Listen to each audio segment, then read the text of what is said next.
finish line is in sight. Less than 2 months remaining in the season, and most teams having single-digit games remaining. All the points are all the more important. Two teams above the playoff line tonight as the Oakland Roots host Colorado Springs Switchbacks FC, presented by Modelo. Alongside MLS veteran Ricky Lopez-Espin, I'm Joe Malfa. Happy to have you with us tonight. And Ricky, as you take a look at these standings very quietly, Oakland's in third, and Colorado Springs Switchbacks need to do some work to get back into the home playoff game places. And I think if you're the Oakland Roots, you're going to be extremely happy with where you are in the table. But you had a little bit of a break. You went to Charleston. You got the win. Wasn't the best win in terms of the style of play, but you got the job done. So Noel Delgado, the first 10 to 15 minutes is going to be very interesting.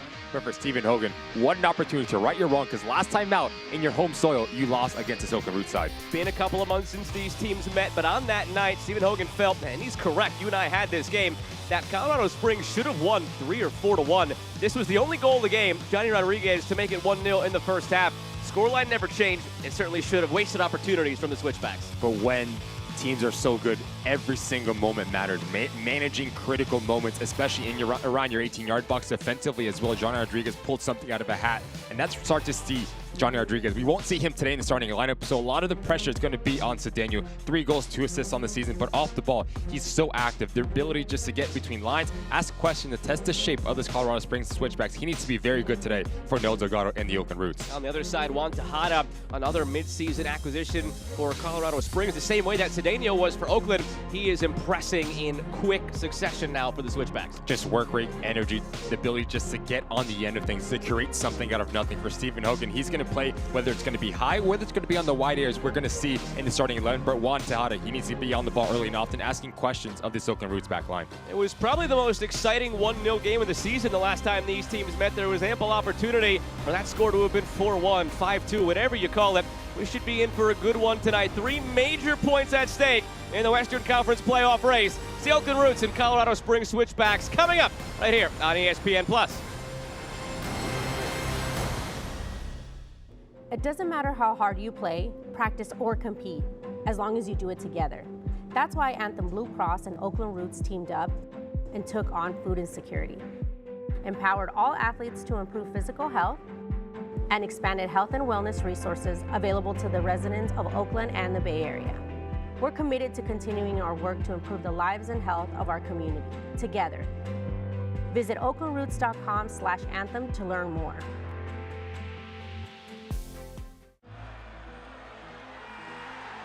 There's satisfaction in sacrifice, in spilling blood, sweat, and tears, in knowing that you left it all on the floor and never threw in the towel. Well, except to clean up the mess. Giving it all for your team is worth every drop. Modelo, brewed for fans with a fighting spirit. How can someone so cute be so complicated? Someone so grown up still have so much growing left to do. We know kids aren't mini adults. Their still developing bodies and minds need specialized care, including physicians and care teams who focus on treating kids and only kids, which is why from everyday to emergencies, kids belong at UCSF Benioff Children's Hospitals. Nani, en la entrada del área, Nani, no puede pegar al arco. Ya gana Mazzoso, dejando para Enfeca. ¡No se metió! ¡Balón adentro, golazo!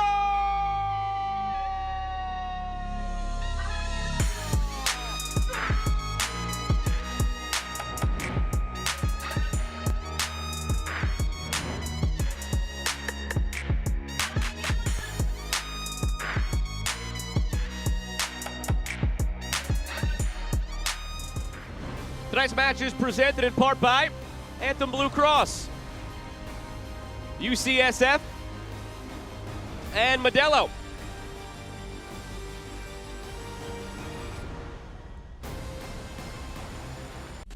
Ready to get things going here at Pioneer Stadium. A look at the starting lineups brought to you by Anthem Blue Cross.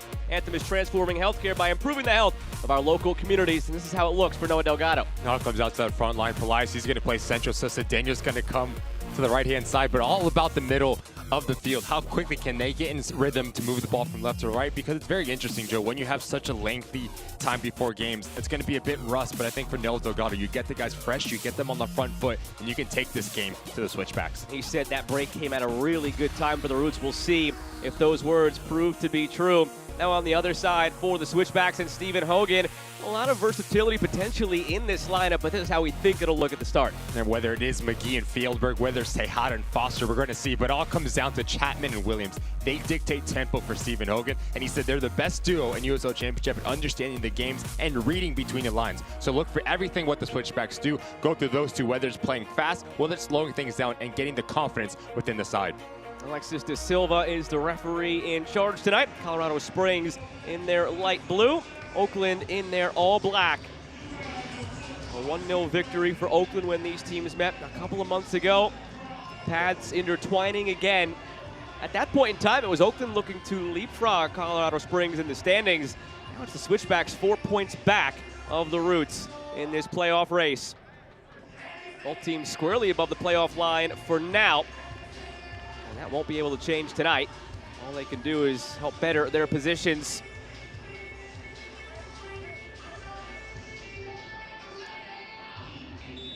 And we are underway in the Bay Area.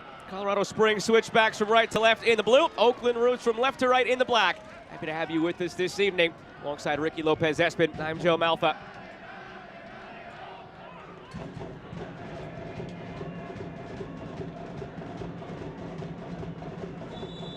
Early heavy challenge sees Tejada go down. Juan Tejada really coming over mid-season from Indy has made an impact for the Switchbacks.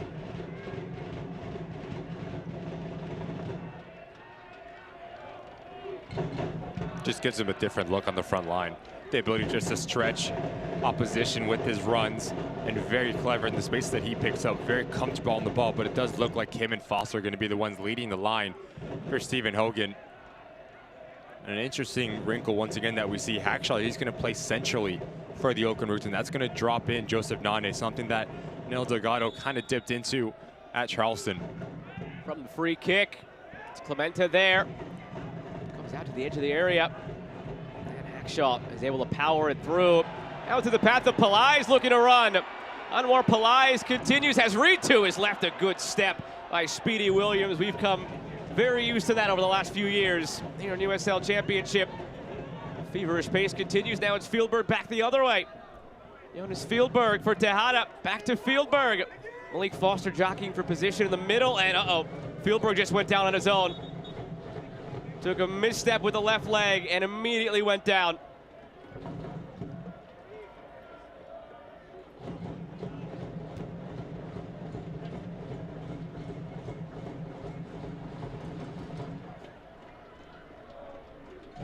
This game is extremely open for the second minute. Fieldberg, Tejada doing very well just to combine. We'll take a look at it. So you don't want to see that. No non-contact, goes down, knows exactly he's in pain. Hopefully he's okay to keep on going. Fieldberg, just a special player for Stephen Hogan, coming into his own. So much of what they do through the attacking phase of the game comes through him, his movement, how clever he is on the ball.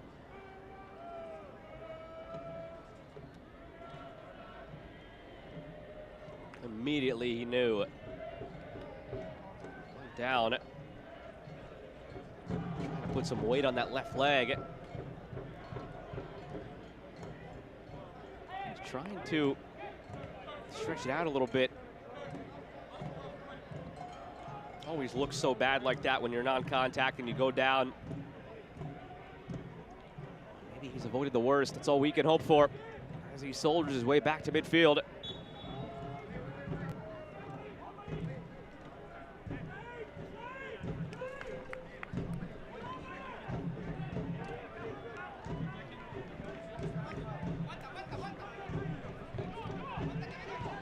The action now, and Fieldberg is already back on the field.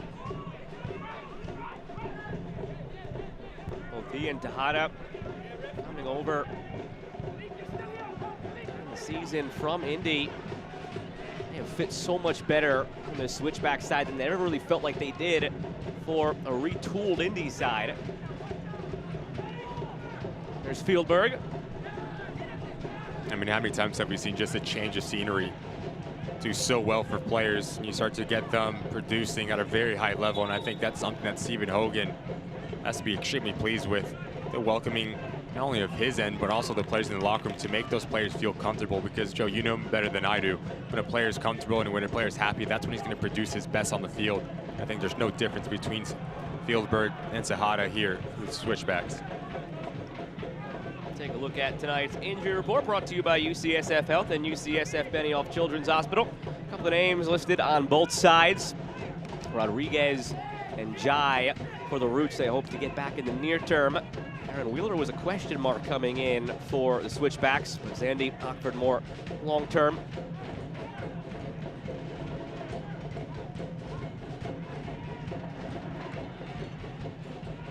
Mahoney back for Kuzmenski, getting the start tonight over Herrera. Almost given away at the back. Here's James Musa. Had some injuries that cost him chunks of this season, Musa. Only making his 7th start of the season, 8th appearance overall tonight. Williams, end line, cuts it in front for Foster! What a start on the road for the Switchbacks. Malik Foster nets another.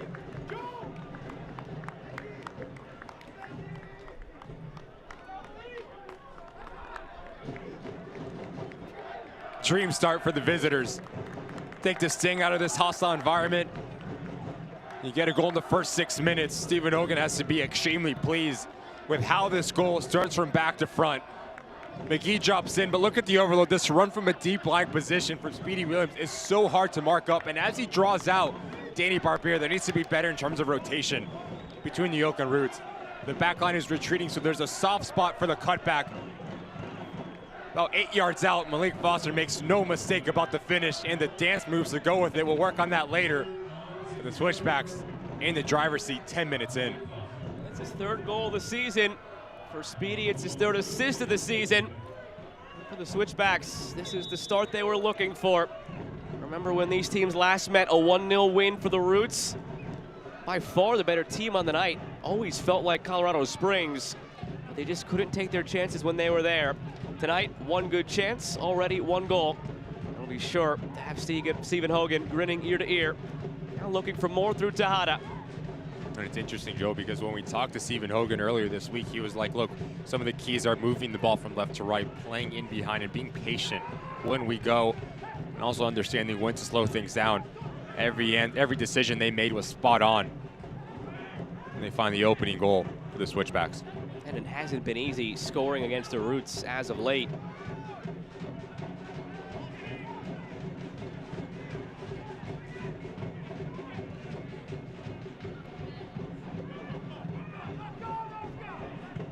Blanchette, always a tough man to beat in this recent run for Oakland. Had a clean sheet last time out against Charleston. 1-1 draw prior to that against Detroit. Clean sheet against Vegas. 2 3-1 wins over Monterey Bay and El Paso. A 1-1 draw against Memphis. You have to go all the way back to July 8th. The last time Oakland allowed more than 1 goal in a match. They have been stellar defensively over the last month and a half. Case tonight early on.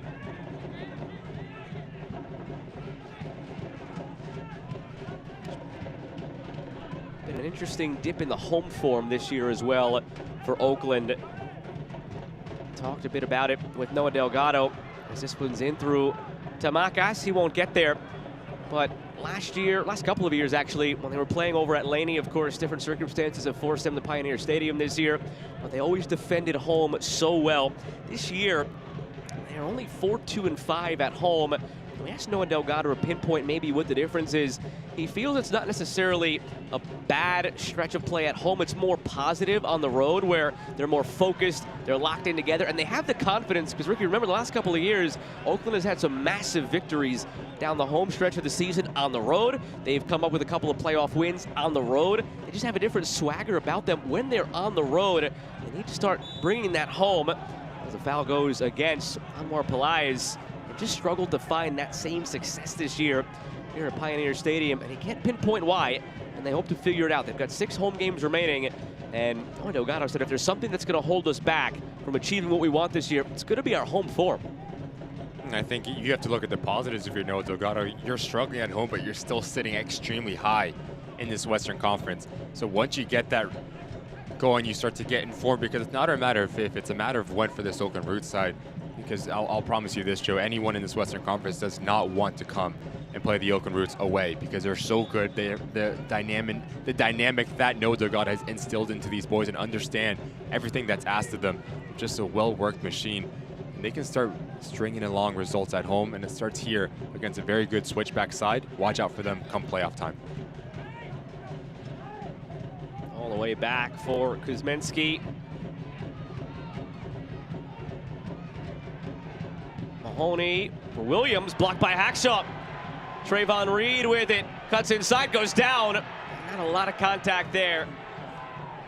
Went down a bit too easy in the area.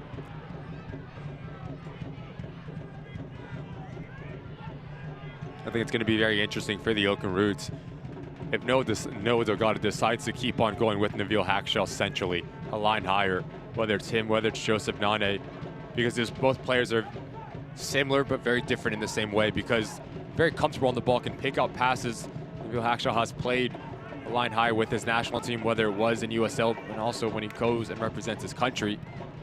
But I do think, just in terms of the balance, you put Joseph Nane next to Gomez, and that relationship has been so good. Nabil Hackshaw probably a bit more comfortable in the back line, so I think that's going to be a key point to Noah Delgado's decision as we keep on going in this 2023 campaign. And Jojo Nane now at 35, moving him to the back line is also a bit of a ploy to keep him fresher as a comfort back there now as he defends Foster. Fieldberg. Tejada had it off the chest. Still something on here for Colorado Springs as it's back to Williams. Reed has it. Barbier hasn't missed a minute still of this season for the Oakland Roots. A staple on the back line. Select is the official match ball supplier of the USL Championship and many elite leagues throughout Europe.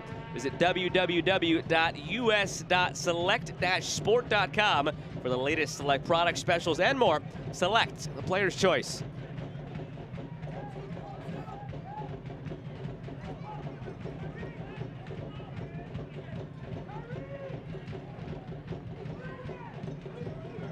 Musa.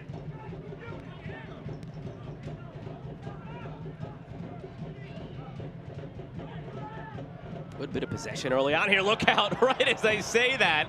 It's from Kuzminski to the shins of Pelais.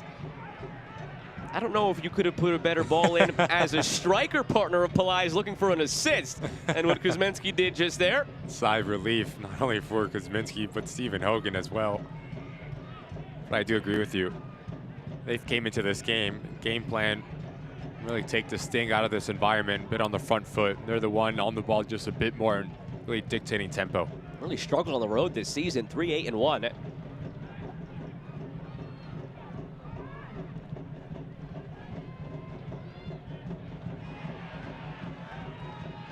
Hasn't been too many opportunities this year for Kuzminski in goal. Playing behind Herrera. He's given up 6 goals with just 11 saves. And that's only in 5 starts.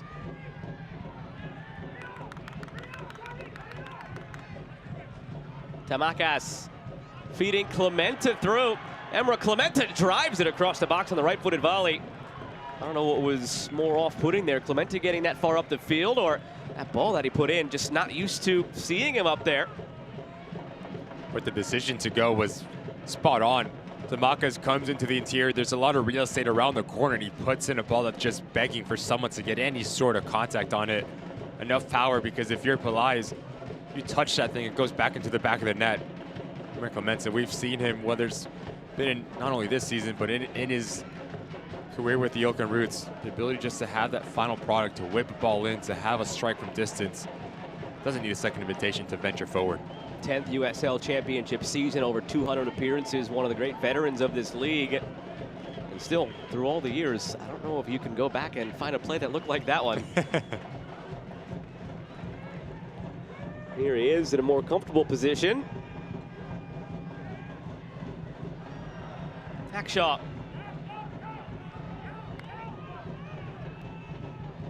Diaz, back for Barbier. Very busy day around the league tonight. We're starting to get closer and closer to the finish line. Again, most teams with single-digit games remaining. Less than 2 months to go. Over the top to Diaz. Pushes ahead to Barbier, who wanted it played to feet instead. And it's shielded over the end line for a goal kick. Get the ultimate flexibility with a Drinks and Seats 3-pack. Each pack includes 3 any game ticket vouchers valid for any 2023 regular season home match. In addition, each voucher includes 2 complimentary drinks, either beer or soft drinks, which will be available to pick up on game day. For more info, visit oaklandrootssc.com/tickets or call 510-488-1144. Some of those results from earlier. Birmingham in the East, a 2-0 win over Lou City. Miami in the East, a 3-0 win over Hartford. Saw Detroit take down Las Vegas as part of the first game of the historic ESPN2 doubleheader. Other game going on there right now. San Diego, New Mexico tied at 1 each. Also saw RGV with an important 1-0 win over Phoenix. And Sacramento took care of business 3-1 over Loudoun on the road. Other games in action right now. San Antonio, Monterey Bay are scoreless at the hour mark. El Paso up 1-0 on Indy at halftime. And 15 minutes in, scoreless between Orange County and Charleston. We'll keep you updated on the happenings elsewhere as the night goes along. It's in toward Pelais. Rising to meet it. Agron bicycle kick attempt.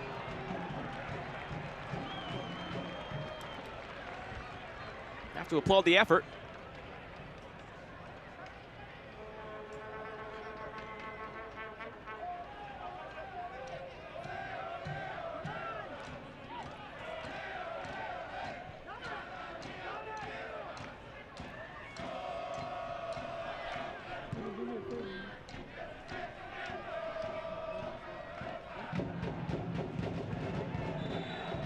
Free kick on the way for Colorado Springs.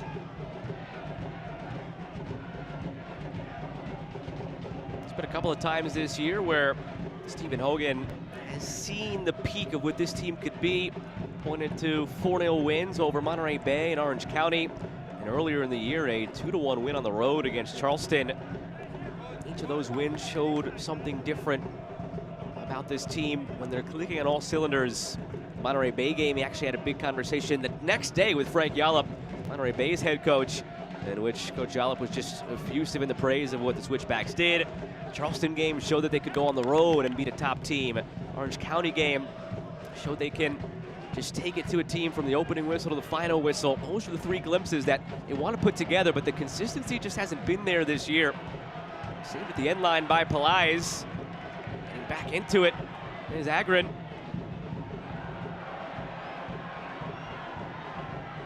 Reed. Diaz. Trayvon Reed takes it to the end line. And he centers. It comes out for Cedeno. Poor first touch from Cedeno. Kept alive only for a moment. Hackshaw there again. Speedy Williams clears. I think Cedeno needs to hit that first time. On his preferred left foot, he's coming around the corner. Those are the ones that you just don't need to hit it too hard. Use the momentum against itself and just get it on target. You ask questions of Kuzminski. It's very interesting because he's a player that is oohing of confidence at the moment. We're talking about the switchbacks as well, Joe. I just think it comes down to Stephen Hogan is quick to point out, taking your chances. They create so many opportunities, the way that they like to play football, moving the ball from left to right, playing between lines.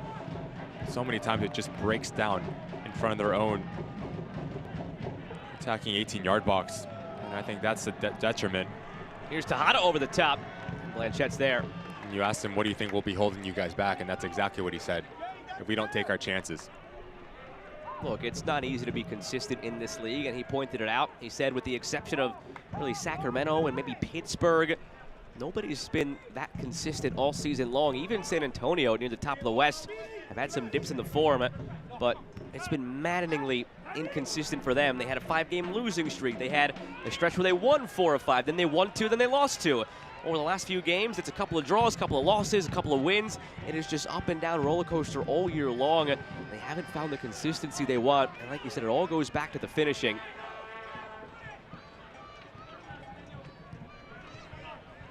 It's the same wish, though, a lot of coaches have. Yep. Everybody wants to score more goals and be more consistent.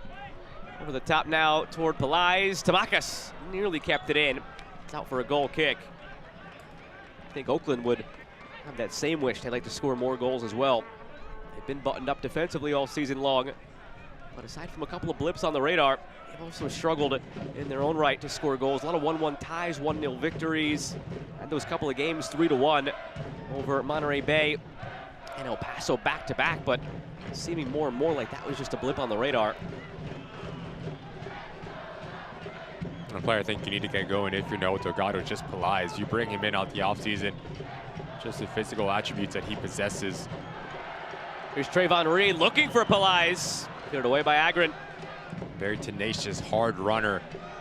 Physical number 9, likes to bring players in, but has no problem just spinning and stretching the opposition as well. 3 goals on the season. I think if you're Noah Delgado, you want him maybe around 7 or 8 to really make an impact, because then you have him, Johnny Rodriguez, a dynamic duo, and you can flip, be flexible, and says who's going to get the nod once the 11 comes out. And you get him confident. It's a whole different animal for the Oakland Roots.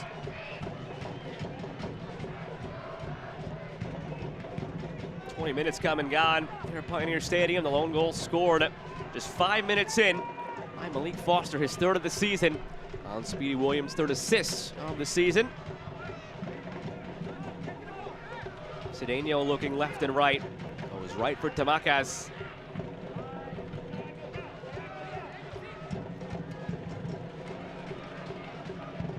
Barbier. Diaz. Tinkered with some different lineups and formations this year, Oakland. For a time there, they were in a flat back 4, but they retreated back into their more comfortable 3-4-3. I just think the spacing needs to be just a tiny bit better. 21 minutes in, we haven't really seen the combination play essentially that Noah Delgado would like. Well, it is Cedeno, because you don't want him to provide the width. That's Tamakas. You want him to play in between the holes in the pockets, him and Reed. Different profiles, but the balance on, watch out once again. Pelais for the 2nd time getting it on Kuzmenski. Now it's given away to Reed. Trayvon Reed. Pelais. Edge of the area, Pelais for Tamakas. Nowhere to go. Chips it toward the back post. And out for a goal kick. And if I'm Stephen Hogan, there are very strict orders now for Joe Kuzmenski to just boot the ball, because it is nearly 3 times now that he's had to pick it up out of his own net because of this. Decision making for a goalkeeper is the most important thing. A bit too casual, thinks he has a bit more time. Pelais just covers ground extremely quick. Gets away with one once again. Kuzmenski. But if you're the Oakland Roots, you do extremely well to win the ball higher up the field, but needs to be a bit more dynamic and decisive when you get in around that 18-yard box. You can decide to shop the latest Oakland Roots and Soul merchandise by visiting shop.oaklandrootssc.com. Stay fresh, rep Oakland, spread love today and all days.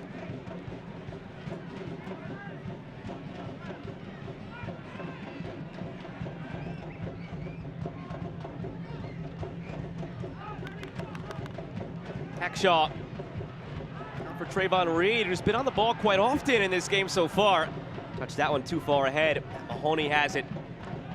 Trayvon Reed, you can lump him in, Ricky, with Anwar Pelais as somebody brought in the offseason who hasn't quite lived up to what Oakland's hopes were. Reed getting just his 2nd start of the season tonight. 16th appearance overall, has 1 goal, 1 assist. Young Jamaican international, has been with the senior team, has been with the U20 team.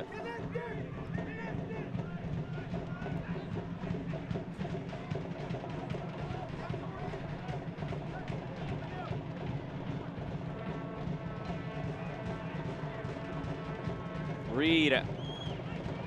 Pelais for Cedeno, has the overlap coming from Tamakas. Cedeno pushes way too far ahead of Tamakas. It's been an issue for Oakland tonight, entering the final third, not clean enough. But those moments are going to be there for the Oakland Roots because the Colorado Springs Switchbacks, they like to overcommit, they like to overload, whether it's wide areas, but also centrally, and get numbers in around that front line. You can catch him going back the other way. Just need to be a bit more clean and more decisive from Cedeno. Belize tries to force his way in. Smensky has it. And how many times have we seen Tamakas come centrally underneath Belize? I don't know if that's by design for Noel Zogado. Since coming over, him and Cedeno have really formed a very good relationship on this near side. Understanding between the two, and their balance has been just right.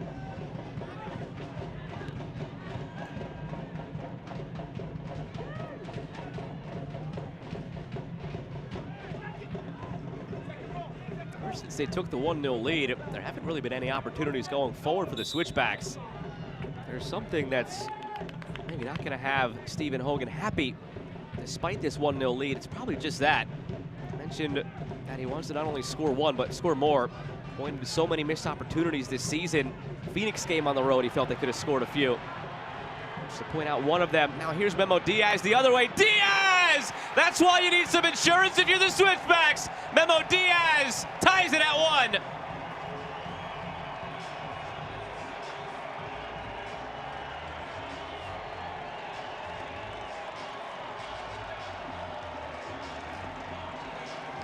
We've talked about understanding, we've talked about balance, and we've talked about the decision to put Hackshaw centrally, a line higher, because he gives you the ability to unlock opposition.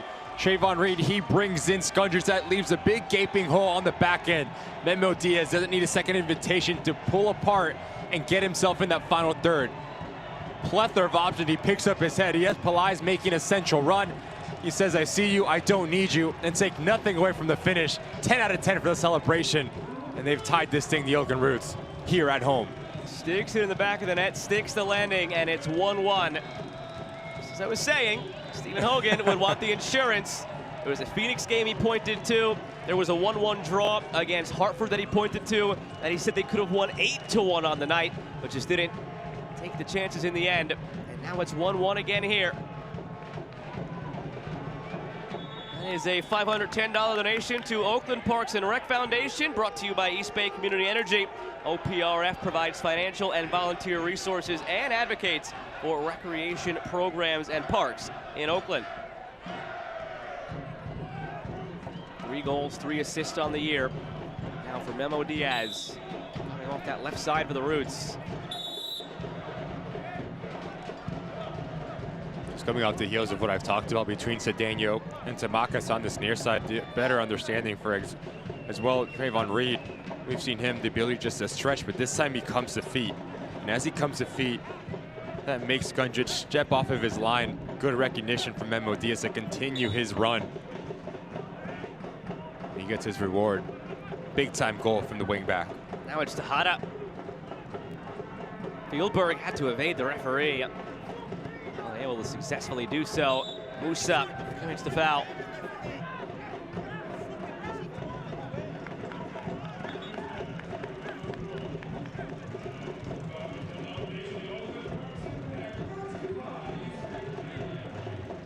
Don't miss a minute of the action in 2023, whether your club is on the road or at home.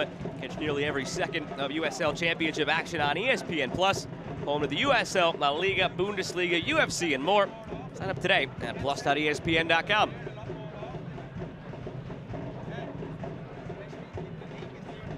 Nane trying to work something out. Captain grimacing. Doesn't need any assistance for the time being. We'll carry on. The lead lasted 20 minutes for Colorado Springs.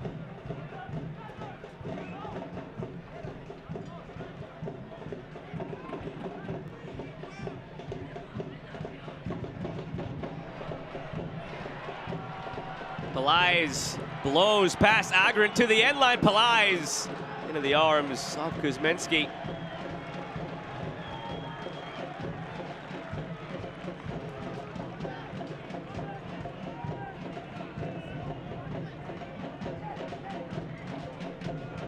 Interesting approach to the time off for the Oakland Roots. It's been a while since they took on Charleston Battery. Kosminski a little bit more sure of getting rid of this one. In the immediate aftermath of that victory on the road, it was a Friday night game, remember, a couple of weeks back. Next day, flew back to Oakland, and it was a light practice and a regen session. And then from there, Owen Delgado gave the team, the staff, 5 full days off. And we asked him if it came at a bad time because they're in the middle of this unbeaten run. And he said it actually came at a lucky time. It was the most injured they'd been all season. Thankfully, nothing long-term, but some things that might have kept some guys out if they had to turn around and play that weekend.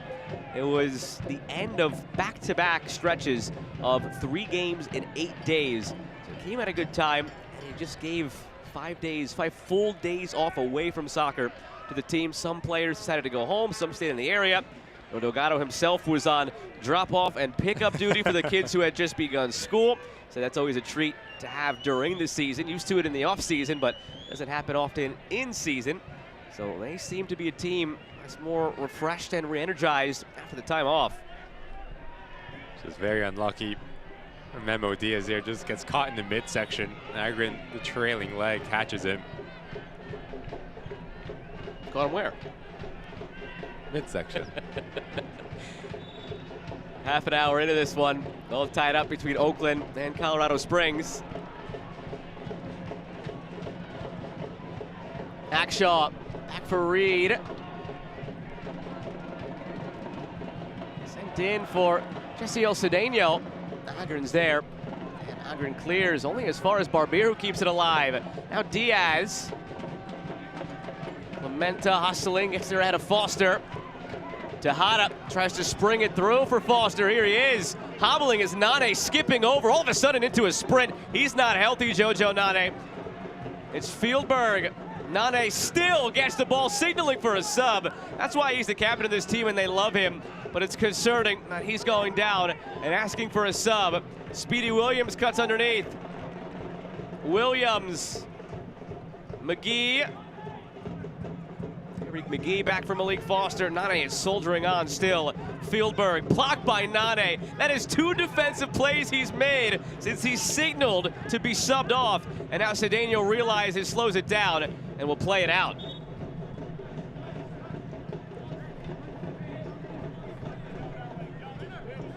That's it for Nane. It's clear.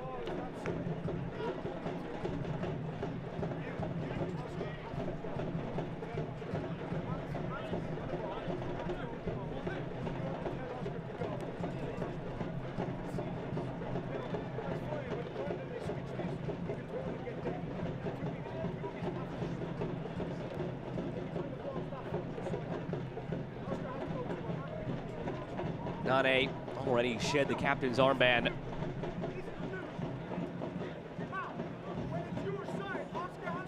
Nothing in particular happened here. Again, remember, he was nursing something moments ago, tried to keep going, and right here he just pulled up, continued the play, and made the play on Foster after he circled back. Pardon me, on Fieldberg there when he tried to take it wide, still made that play and then blocked it again. Meanwhile, signaling for the sub, showing the heart and soul that there's a reason he's the captain of this team. And this is the one right here that you're talking about, Joe. Denying a ball in. The effort in to deny another Switchbacks. Picks a pocket of Fieldberg once again. He is just massive. You talk about Joseph Nane, what he meant to the Oakland Roots last season, their playoff run, season before that as well. Just a professional, another coach on the field. It's a hard look if you're an Oakland Roots fan to see him on the field, just to come up and pull up a non-contact injury, excuse me. Gives Noah Delgado a chance to chat things over with Damakas and Pelaez. I'm glad he brought up the last couple of playoff runs for Oakland, Ricky, because during those stretches, maybe earlier in the year, Nane wasn't a key starter. Plenty of times where he'd get the night off, where he'd come on as a late sub, but you could book it. Once you got to September onward, he was in every starting 11. He was the captain. He was the extension of the coach on the field. Irreplaceable in crunch time for this Roots team. And they'll just have to hope now it's nothing that'll keep him out long term as Tarek Murad takes his place.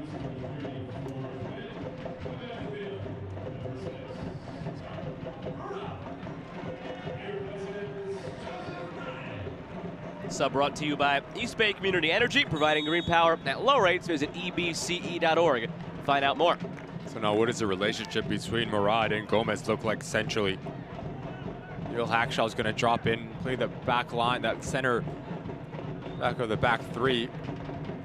So him, Clemenza, Barbier across the back three. You have Tamakis playing as a right wing back, Memo Diaz on the left wing back. The balance needs to be just right between Gomez and Murad here. Understanding as one goes, the other one needs to stay. You don't want to get caught up a bit too high, because on the other end of it, you're playing against Speedy Williams and Jay Chapman, who are two of the smartest players in USL Championship that are understanding certain moments and when to go. You surprised that they dropped Hackshaw to the back line? Murad also a center back by trade. Why not just keep things status quo where Hackshaw is in the midfield pulling the strings? Hold that thought though. Fieldberg into the hands of Blanchett. Me personally, I do think Hackshaw's a better fit as a center back. I think what we've seen him in the earlier part of the season was just so exquisite, just so good. Timely challenges, but the ability just to break lines. And then you have Joseph Nane, just the understanding of balance, the understanding of timing. Damakas tried the spectacular, pulled it. And also his positioning. I think if you're Noel Delgado, if you have the final tomorrow, you have Nabil Hackshaw as the center back of the three, and you have Joseph Nane right in front of them. But again, I'm not a coach, Joe. The reason why I'm not a coach, so that's just my 2 cents. I thought you weren't a coach because you like calling games with me. We'll go with that. Whatever makes you feel better. I'm kidding. 10 to play. 10 to play in this first half. It's still 1-1 between the Roots and Switchbacks. Already down a sub and down their captain, Joseph Nane. Came off moments ago.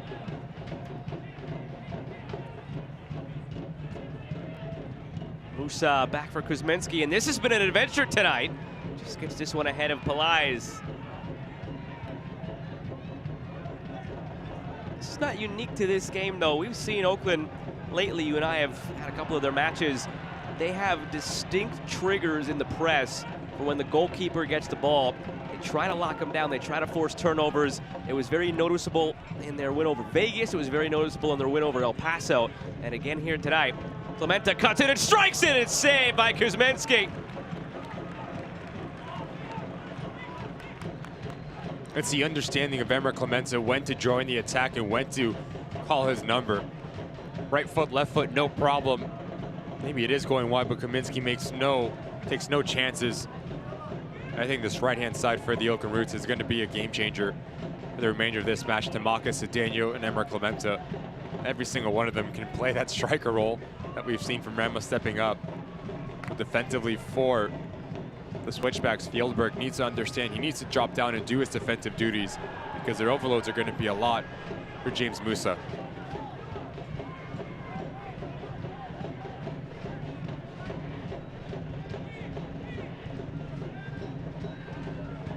No updates to any scores elsewhere either.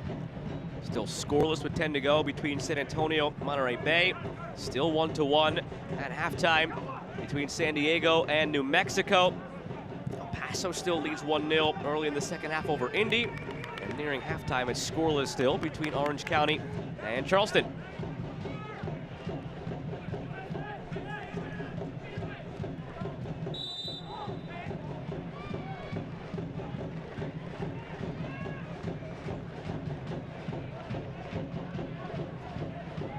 Reed. Barbier.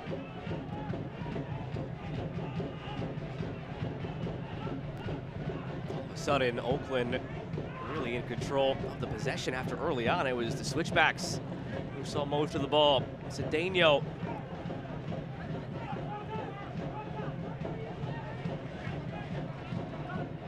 Barbier.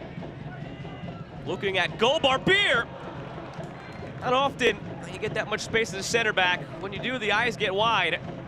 Barbier didn't miss it by much. Once again, it's the understanding of spacing. So Daniel comes in, there's no one centrally, so Barbier understands, I don't have a defensive responsibility at this moment in time. Let me step up into the middle of the field. And much like Emmer Clemenza, has the ability to strike a ball from distance, just pulls it a bit too wide. But you love to see just a progression. Man City comes to mind, the way that they build out. giving the license for those two center backs to step up and play as a third midfielder. That's something we've seen from Emma Clemente and now Danny Barbier, 39 minutes in for the Oakland Roots here.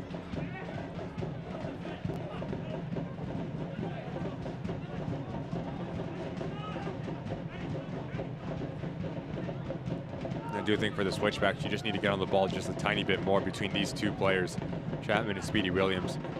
Slow the game down. It's been all one-way traffic since you scored that goal. Malik Foster, who had that goal back in the 5th minute. Williams squeaks it through for Skundridge. McGee on the turn to Hana, back for McGee! Brilliant build-up from the Switchbacks, who have the lead again.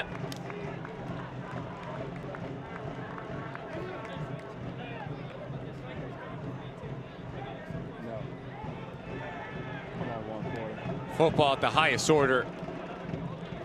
Decisive, clean, crisp, and quick between lines. Stephen Hogan is going to want to play this one back and show his team, say this is what we're capable. Chapman into McGee, into Tejada, back to McGee. Not even a courtesy dive for Paul Blanchett because you can't. He hits it so clean, he hits it so pure. Placement to perfection. Movement off the ball. Has to be one of the goals of the season for the Switchbacks. Everyone understands their role playing between lines. Top class from the visitors. First of the season for McGee. It's a great way to get it. Comes in the 40th minute. They led 1-0.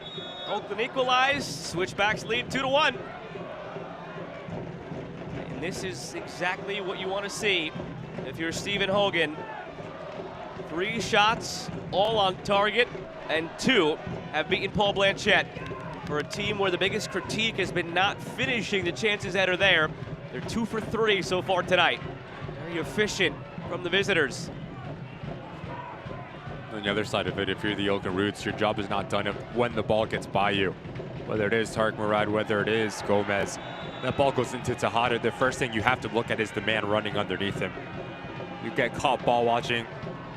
Now you're down a goal once again in this first half.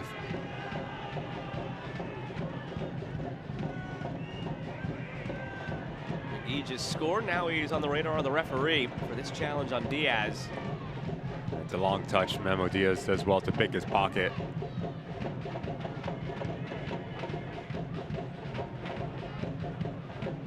You could represent your favorite USL Championship team as part of the USL Esports Hub launching next week.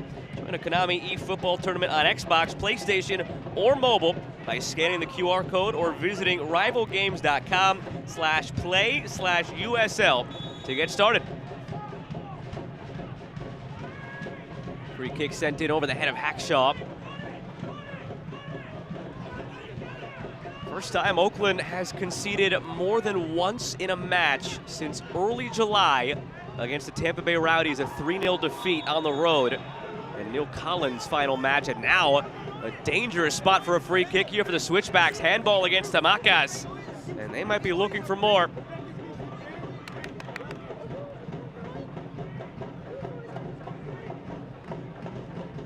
Emer Clemente gets caught high, so who drops back? It's Tamakas. And a clear handball. The extension of the left arm makes himself bigger because if that ball gets by you, Tejada's in on goal. So now it's a big challenge for Tamakas.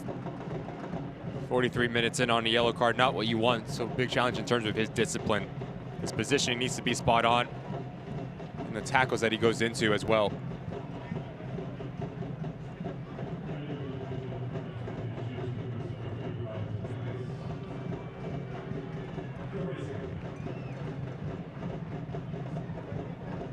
Question is, who will take this one? A couple of guys seem to want it. McGee, Chapman, Tejada, Fieldberg.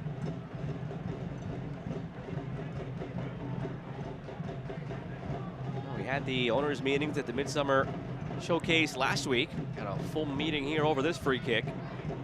Switchbacks were terrific hosts of that event. Stephen Hogan was so proud to be a part of it.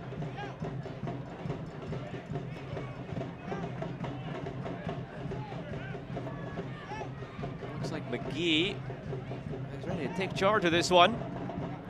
Chapman's still there as well. 3-man wall for Blanchette. And the Switchbacks add to their lead before halftime. It is McGee. It is wide. That angle is just so tough for an in-swinger. You have to be picture perfect to aim right between the shoulder and the right ear of Emmer Clemente to bend it enough to that near post of Paul Blanchette. So many times we see an in-swinger go up and over the wall, bending away from a goalkeeper. McGee, yes, the talent is there. As Stephen Hogan said, we haven't seen a half of what he's able to produce, things that he's seen on the training ground. I would rather fancy Jay Chapman in that instance. Free kick for the Roots. Skundrich starting talking to here. You've been in plenty of those discussions, I'm sure, on free kicks. What is exactly said? Is it, hey, I hit these better than you, or this is more for a right footer? What are those conversations like? It's either you want it or I want it. That's simple enough. Who's feeling it? As we see, Skundrich just swipe out Memo Diaz. Memo Diaz is not happy.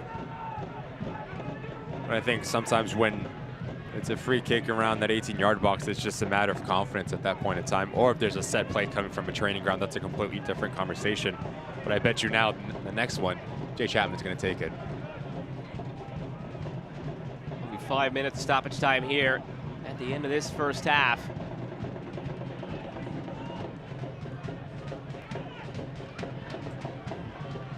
Cedeno comes through with it. Cedeno just wide.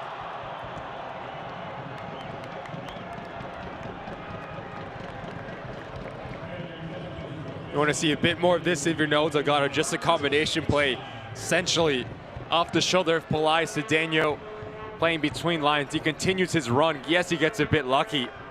You're asking for a bit of composure.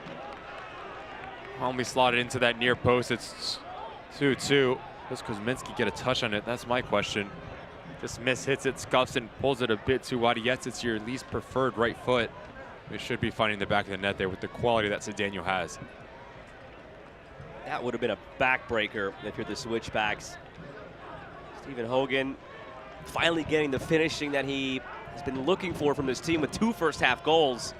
All that to be undone. And going to the half at 2-2. Still time enough for Oakland to get that equalizing goal in this first half, but sigh of relief from Colorado Springs that it didn't happen there.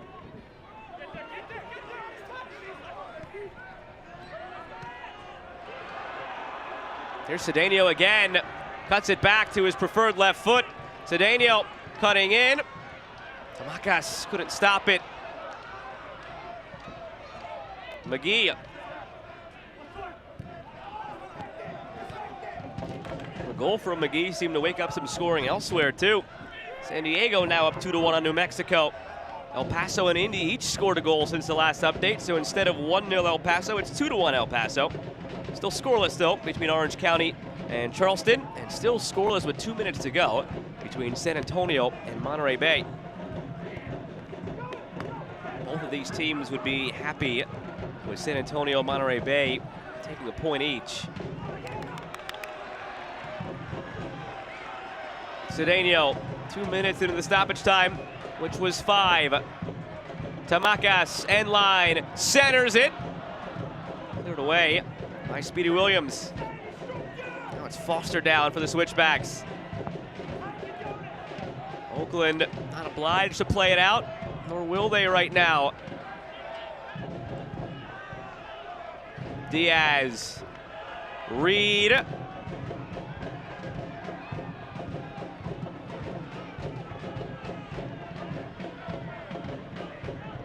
Tamakas wins the header, falls for Gomez. Now Cedeno. Jessiel Cedeno, give and go, end line, he goes down, penalty. A chance to level from 12 yards out for the Roots.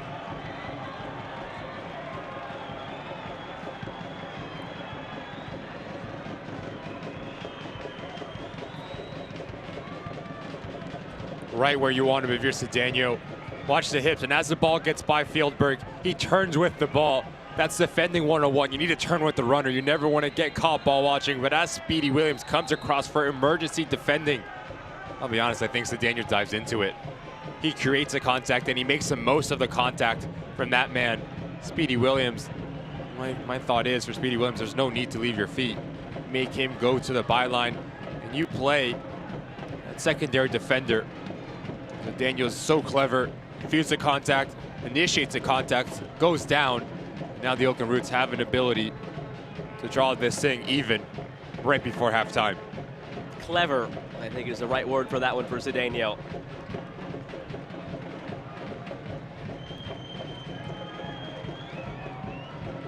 See Pelai stand over it, but it's very interesting because as a referee points to the spot, Cedeno gets up extremely quick and says, I want this. He's confident. Pelai's get him off the mark. What a massive opportunity it is for the striker. 3 goals on the season. Sometimes this is what you need to help wake you up even a bit more. It'll be Pelai instead of Cedeno.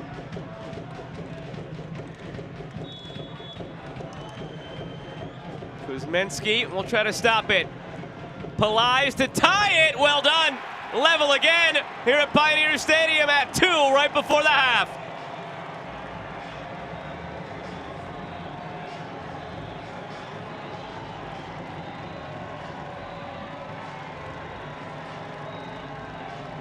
Cool as you would like, confident as you would like. The little stutter step to hop right before he kicks it sends Kuzminski the wrong way. Picks the spot and executes it to perfection. Pelai, and we mentioned it, Joe, you get him going, you get him seeing the ball hit the back of the net, you get him confident. It's a whole different animal for the Oakland Roots. 4 goals in this first half. Split right down the middle. I would say this looks much different than when these teams met a couple of months ago, a 1-0 win for the Roots, but it really doesn't because there were plenty of opportunities on that night for the score to have been 4-2, 5-3, something of the sort.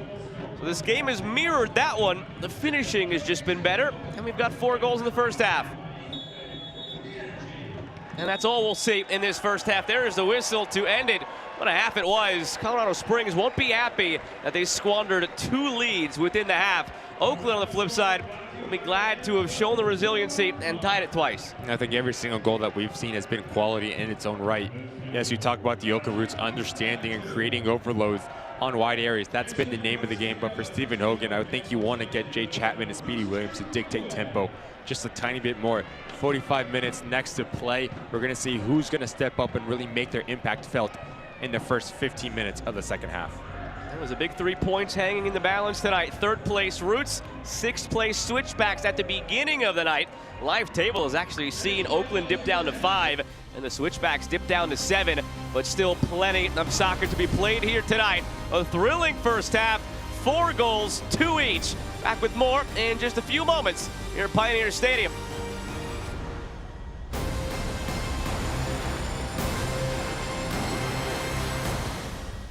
Eating a balanced diet and being physically active are 2 of the most important things you can do to be healthy at any age.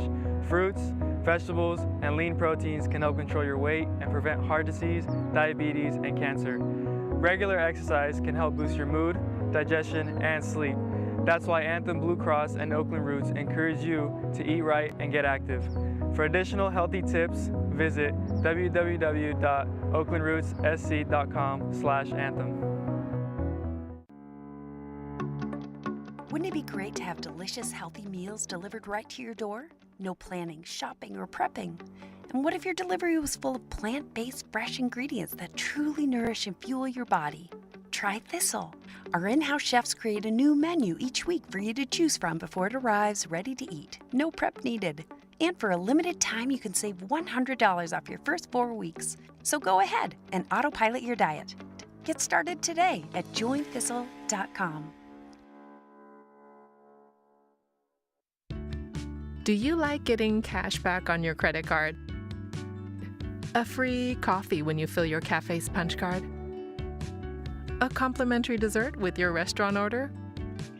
Then you'll like getting a 5% discount on your electricity with East Bay Community Energy's Bright Choice service. Visit ebce.org to learn more about EBCE's low rates for electricity.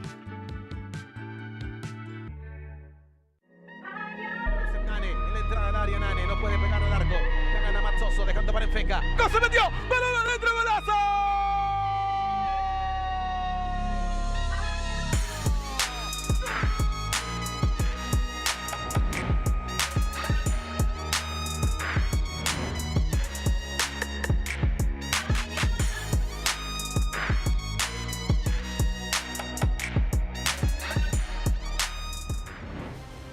Halftime is brought to you by Anthem Blue Cross. Anthem is transforming healthcare by improving the health of our local communities. It is 2-2 between Oakland and Colorado Springs. Oakland was playing a little bit different of a game in training this week. 6-1. You're not even gonna catch up. Oh!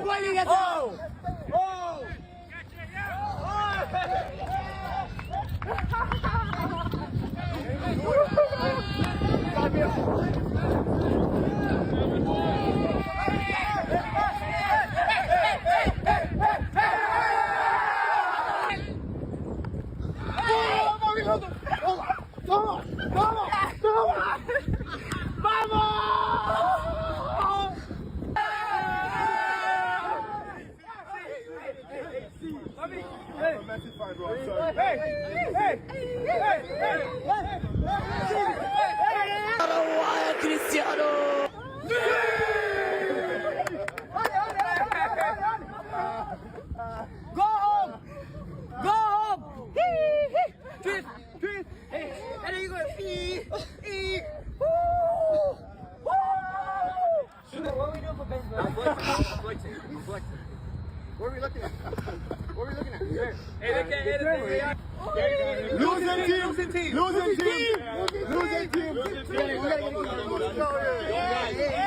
Tennis, baseball, I guess, from Oakland, but whatever you want to call it, it was fun. And so is this game between San Antonio and RGV in a Copa Tejas matchup. Early on, RGV, 10 minutes in, got out to the lead. Just look at the movement from Cerro. Just comes into the interior and take nothing away from the finish, and we've seen this before. Santiago Patino getting on the end of things, making his money in around that 18-yard box. What an acquisition he's been to have back in Zuhir. Individual brilliance, fantastic. Going San Antonio, they keep marching on. Big 3 points at home. And as they picked up the 3, Orange County was looking to keep pace and try to get closer and closer to the top of the table in the West. They had won 8 of 10 matches coming in. They made it 9 of 11, with 11 being the operating number here as Alaski got his 11th of the season. There really wasn't much in this game. The expected goals, I think, if I remember correctly, tallied up to .92 between both teams, mind you. It was the #1 team in the power rankings in OC, the #2 team in Pittsburgh, and it was Orange County who came away with all 3 points. And they are probably the hottest team in the league right now. They are inching closer to Oakland. They've gotten past Colorado Springs, which is why both of these teams are looking for all 3 points tonight. And more to come. Second half on the way. Oakland 2, Colorado Springs 2. Are you ready? Ready for more of the game you love? Ready for more players and more teams? Ready for more stadiums, for more fans in more cities? This is a different league. The USL Super League. Built for the future of women's soccer. Bridging the journey from youth to pro, connected to the global game, and bringing it all closer to home. Are you ready?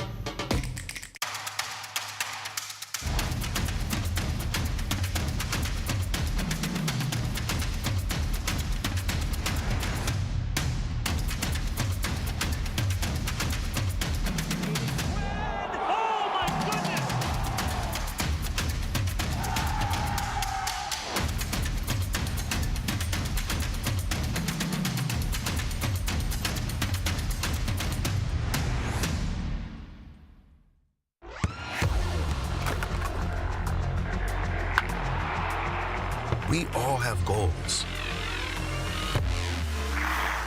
But let's be honest. Most of us aren't going to be professional athletes. But if your goal is to finish your degree, we can help. Come to a university that puts your goals first. Bellevue University, your partner in finishing goals. Goes topics. I mean, yeah, let's talk about today where I'm gonna go topics. Roll it down. I am. You don't need a car to listen to Sirius XM. You can listen anywhere. You know that, right? What? Kevin Hart's Laugh Out Loud Radio. Kevin, you could use your phone. What? What? Alexa, play Kevin Hart's Laugh Out Loud Radio on Sirius XM. What? This is how I know you're getting old. I guess that was it. What? There's nothing like the support of your teammates. When it comes to your health, Anthem Blue Cross is here for you. If you enrolled in a Medi-Cal health plan at the start of the COVID-19 pandemic, then you may need to renew your coverage or find a new plan that's right for you. Anthem offers budget-friendly individual and family plans, some starting at $0. Renew your coverage or explore other options. Learn more at remaincovered.com/CA. Sun continues to set here at Pioneer Stadium. Oakland 2, Colorado Springs 2. We'll take a broader look now around USL Championship with some news and notes getting into the home stretch. And still so much going on around the league. San Antonio has a big game coming up against Tapatio. And here we are, 56 days left in the home stretch. And right now, Orange County is starting to show shades of 2021, which ended with them putting another star above the crest. It's just crazy thinking about the start that they had. Chaplow goes away, Martin Carlson comes in and cannot put a foot wrong. Getting every single question answered, the best out of every single player. When you have a player like Milan Ilowski, it's also very easy. 11 goals on the season, taking down the Pittsburgh Riverhounds in a massive win this week.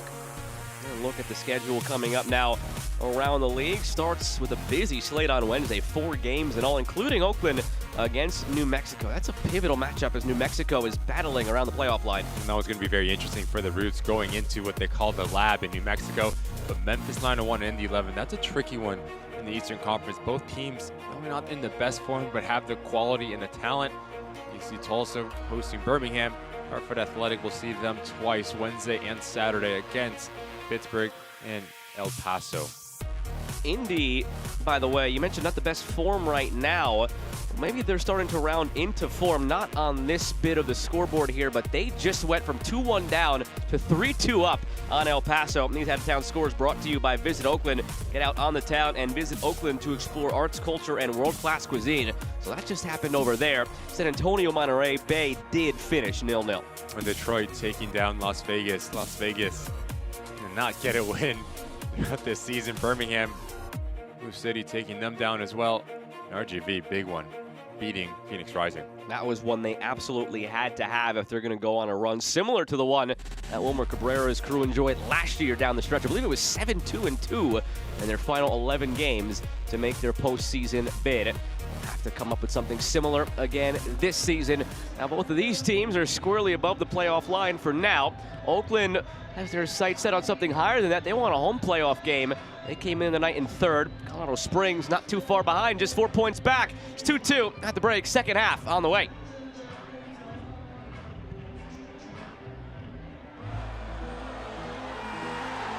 There's satisfaction in sacrifice, in spilling blood,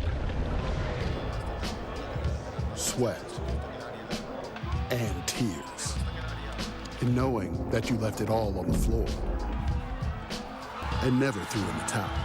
Well, except to clean up the mess. Giving it all for your team is worth every drop. Modelo, brewed for fans with a fighting spirit. How can someone so cute be so complicated? Someone so grown up still have so much growing left to do. We know kids aren't many adults. Their still developing bodies and minds need specialized care, including physicians and care teams who focus on treating kids, and only kids, which is why, from everyday to emergencies, kids belong at UCSF Benioff Children's Hospitals. Wouldn't it be great to have delicious, healthy meals delivered right to your door? No planning, shopping, or prepping. And what if your delivery was full of plant-based, fresh ingredients that truly nourish and fuel your body? Try Thistle. Our in-house chefs create a new menu each week for you to choose from before it arrives ready to eat. No prep needed. And for a limited time, you can save $100 off your first 4 weeks. So go ahead and autopilot your diet. Get started today at jointhistle.com. The mission of Fertile Groundworks is of Teach, Grow, Give. teach people how to grow food for themselves, grow it, and then give it away to people who need it. We grow about 25,000 pounds of food a year. We also operate something we call the Sustainable School Garden Program. Teachers ask us for help setting up a garden on their own campuses. East Bay Community Energy was nice enough to give us $2,500 that we were able to focus on one of our school gardens, and I am truly grateful. Tonight's match is presented in part by Anthem Blue Cross, UCSF, and Modelo.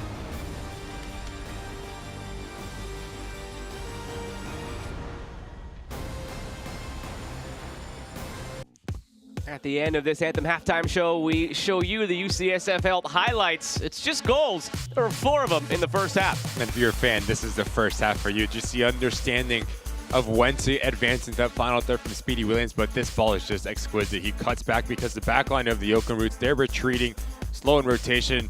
Gomez gets caught ball watching, and what a terrific goal that sits from Foster. Just closes up his hips. It's nothing that Paul Blanchet can do. The Switchbacks draw first blood. Only lasted 20 minutes, that lead. 20 minutes later, it was Oakland finding a way through Memo Diaz.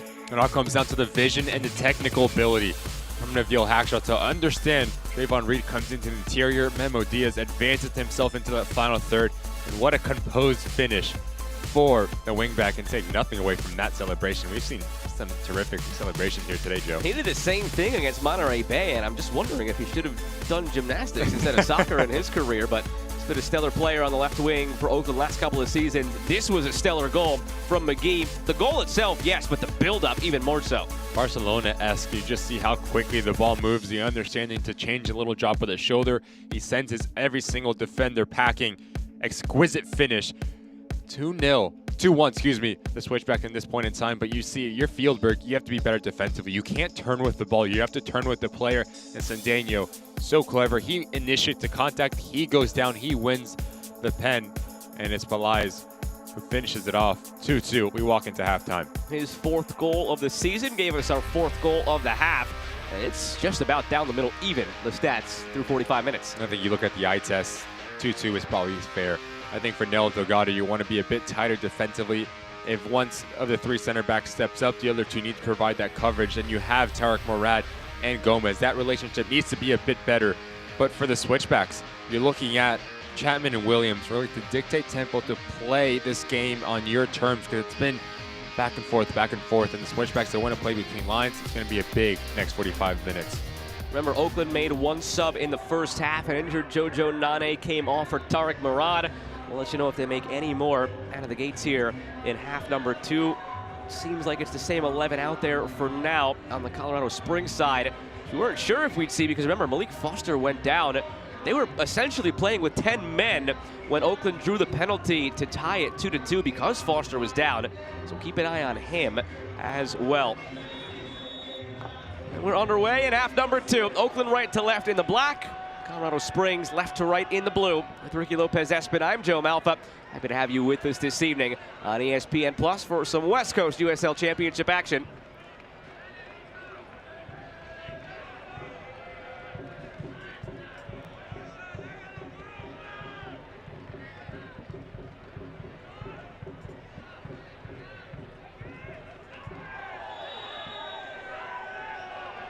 Card coming out of the pocket here. And it is shown to Musa. Orange County did take a 1-0 lead on Charleston, by the way. It's a hard challenge from Musa.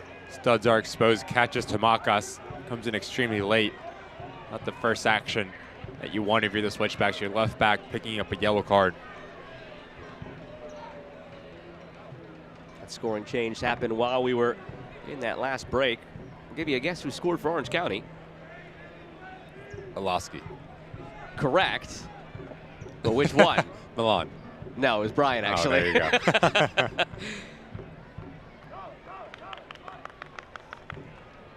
Trick question. Not really.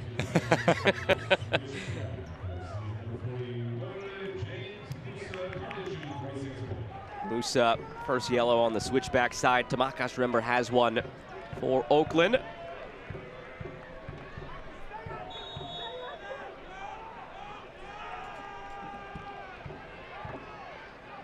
Memo Diaz with backspin. Top of the 6 where Barbier was waiting. Spinning back to hit it was Cedeno. Pulled it well wide.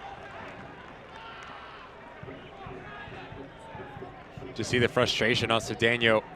This ball sets up kindly for him.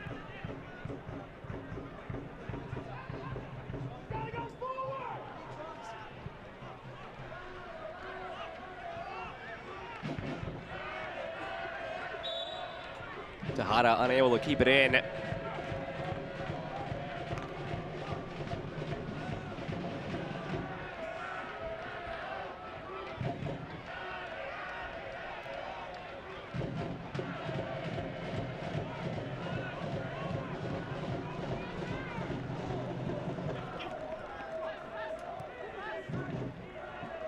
Curious to see what sort of identity this second half takes on. It was wide open in the first half. As much as these coaches would maybe like to keep things flowing the same way they were in the first half, I think as coaches, you'd rather have things settle down just a little bit.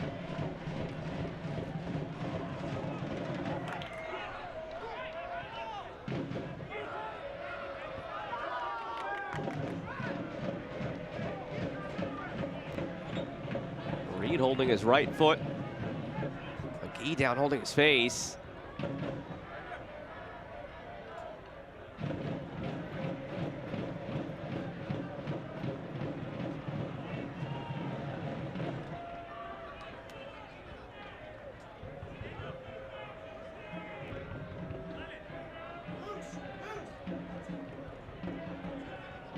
It's an awkward coming together between Reed and McGee. Maybe the right shoulder catches McGee on the follow through. Those are never fun. No ill will intended.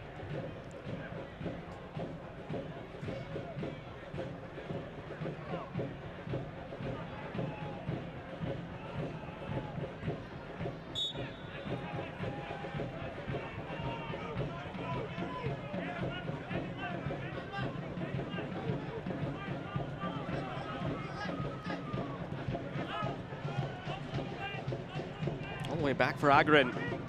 Now Musa. Right across midfield for Musa, directing traffic.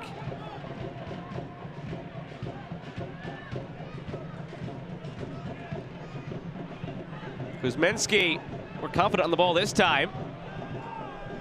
It was an adventure of a first half for Kuzminski, remember. 3 times he nearly gave it away.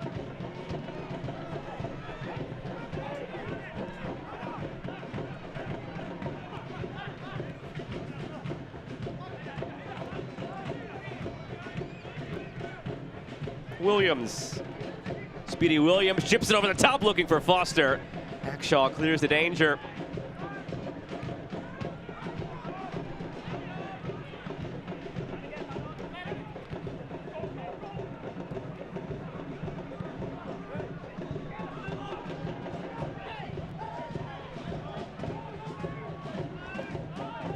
Tejada. Decidedly slower pace to begin this second half than we saw in the first. And again, maybe to be expected. It's fun for a fan, it's fun for a broadcaster to see 2-2 in the first 45. Coaches probably not so much. And there was probably a very distinct message to settle things down from both coaches in the locker room. I think you look at the Oakland Roots, 24 goals conceded so far in this season, and for the Switchbacks to 31. Teams that are very good defensively need to be a bit more compact and keep everything in front of you. If you're both head coaches, Noah Delgado and Stephen Hogan, it's going to be a big emphasis on who's going to impose their identity on the opposition in terms of just the ball circulation and ball movement to open up gaps. When those gaps open up, how quickly can you penetrate and how clean can you be between playing through lines?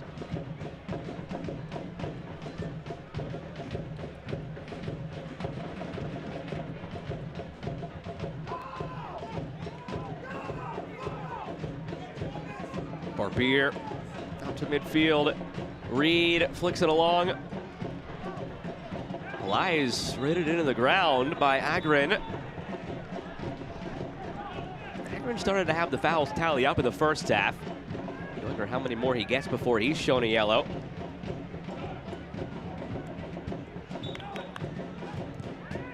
Hackshaw looking long for Cedeno, pardon me, for Tamakas up the right side. Now back for Cedeno. Those two have formed such a good relationship down that right wing over the last few games.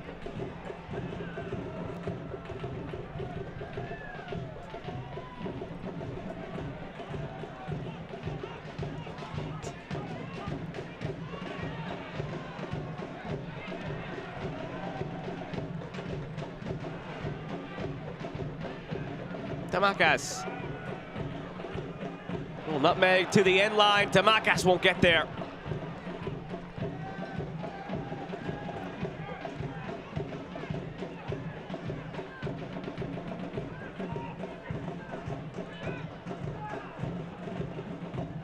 Fieldberg.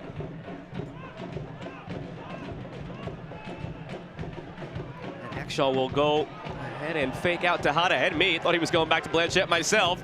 It's up the right wing now for Cedeno.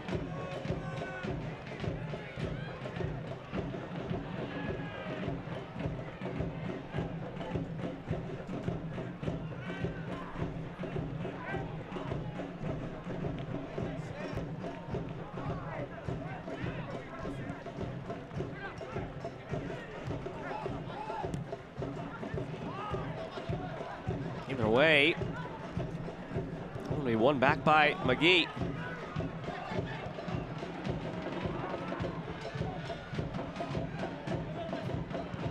If you didn't watch the first half and you saw the score line and then you watch these 8 minutes, you'd be very confused. This game looks nothing like it did in half number one. As McGee, who made it 2-1 switchbacks at the time, pushes along to Musa. I believe you look at the Oakland Roots, just a bit more compacted in their defensive structure. Between lines in the first half, there was just so much real estate for players like McGee, Tejada, Foster to pick up their head. Watch out. Given away by Hackshaw, click through by Foster, hoping for Tejada.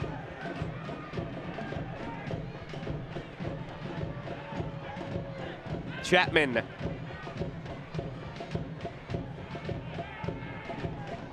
Speedy Williams. Matt Mahoney. Captain Mahoney given away carelessly. Given right back by Memo Diaz.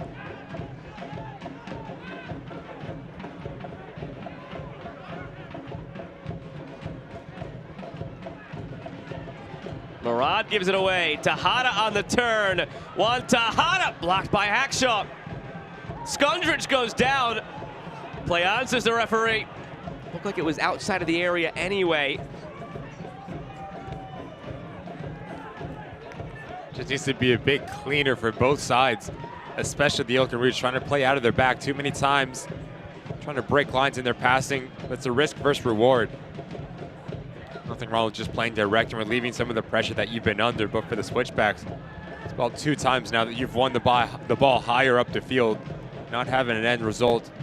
Just a shot on target, asking questions of Paul Blanchette. I think the argument for Skundrich there, I think it goes down just a tiny bit easy on top of that 18-yard box.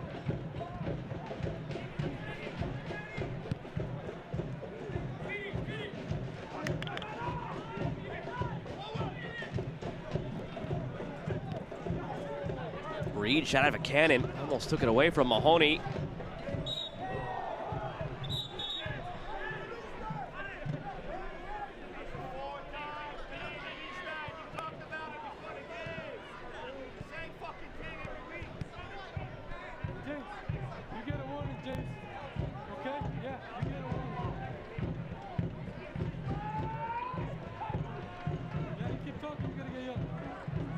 Akron.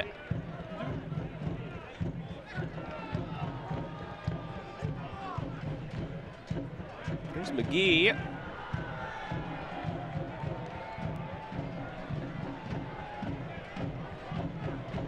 Musa looking through, flicked on to Fieldberg. Fieldberg cuts it back inside. Fieldberg. Now McGee, and just wide.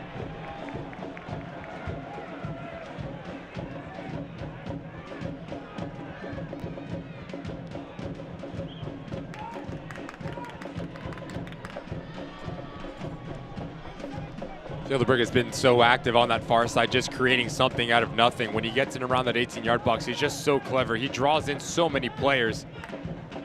Unselfish to play it into McGee, and he just pulls it a bit too wide. Here's Speedy Williams. Foster. Chapman. Skundridge centers it. Hackshaw clears it. All of a sudden, this is being squarely controlled by the Switchbacks.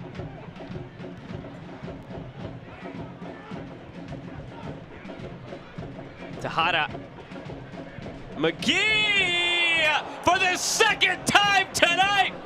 Tyreek McGee blasts one, and the Switchbacks are ahead for a third time.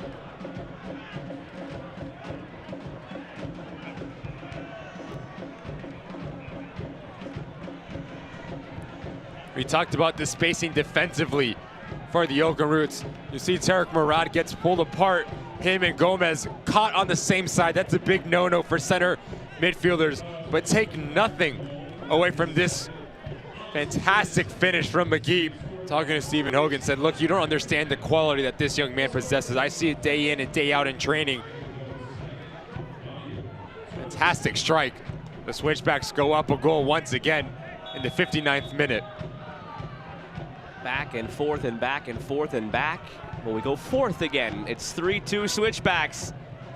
2 on the night, 2 on the season for McGee. It was building. It's 10, 12 minutes. Switchbacks have rarely been out of possession. Had a few chances, finally converted. I talked about the relationship essentially for the Oakland Roots. Tarek Murad and Gomez need to be a bit better in terms of their discipline. You can't get caught, whether it's too high or whether it's on one side of the field, because exactly that will happen. These players on the Switchbacks are too good to pick up their head of about a radius of 5 yards. Don't need a second invitation to pull the trigger. But it's a fantastic goal from McGee to get his brace on the night.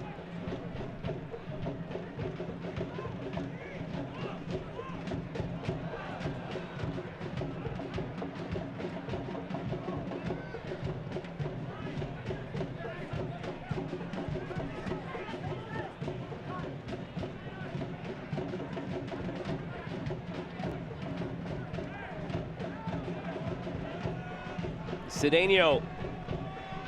Can Oakland respond for a third time and tie things up?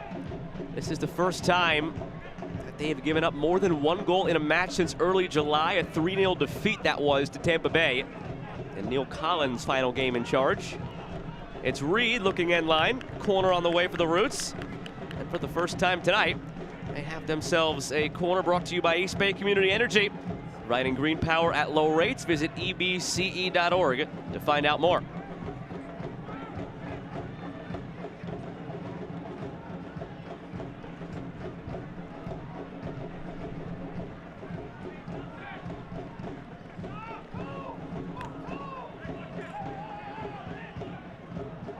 Cedeno loops it back for Diaz. Memo Diaz drives it in. Hackshaw was lurking, and they will do it again, this time from the far side.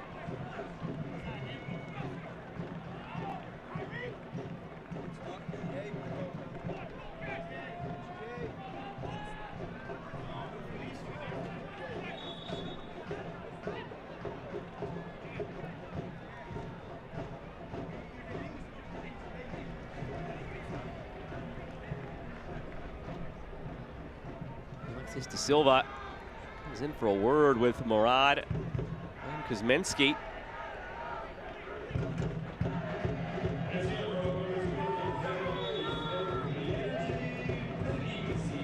And swinger from Cedeno. Hackshaw was waiting. Agrin flicks it along.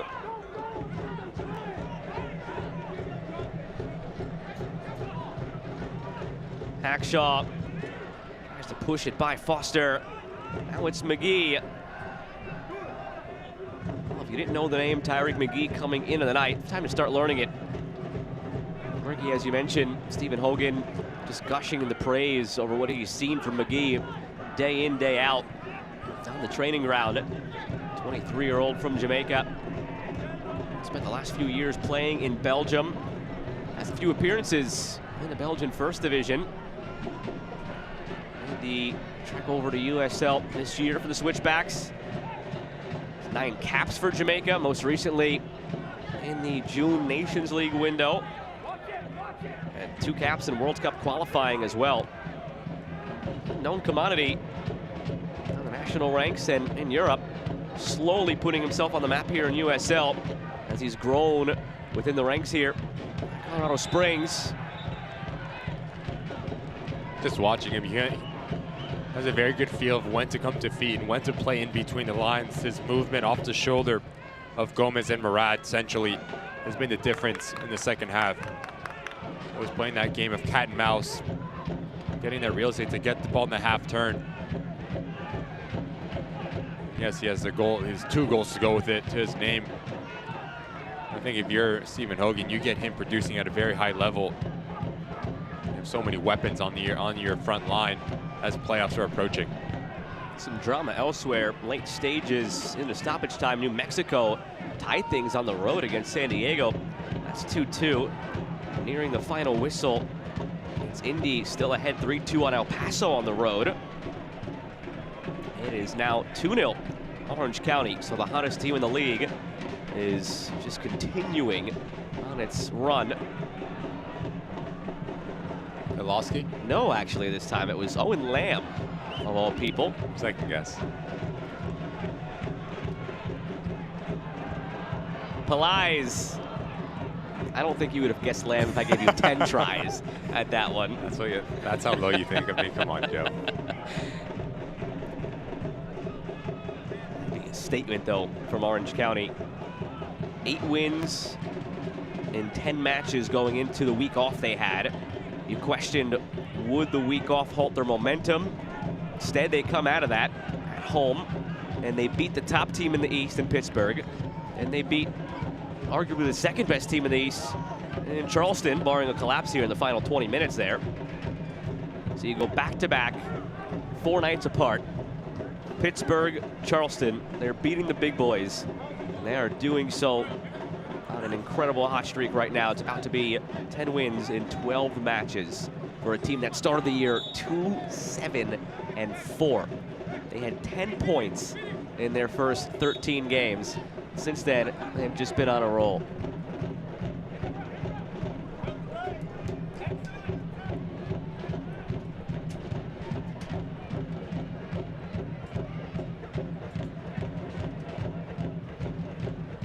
You hate to put the pressure on it, and you hate to just compare, because sometimes it feels lazy, but mid-season coaching change. This is around the time where Orange County got hot in 2021. Ronaldo Damas was lighting the world on fire back then. Insert Milan Alaski there this time. They're doing this on the strength mostly of their midfield, which is what they did a couple years ago. If you're an Orange County fan, it's hard not to make those same connections to 2021. Still a long way to go, but there are too many eerie similarities now for OCSC to ignore how eerily similar it is starting to look. I think it also tells you just how competitive the USL Championship is. A team that you just said started 2-7-4. Now they're at the top of the power rankings. And you can get in a roll, you can get a couple results. As the playoffs are approaching, this side is a whole different animal, and I think that's really true for the Oakland Roots as well.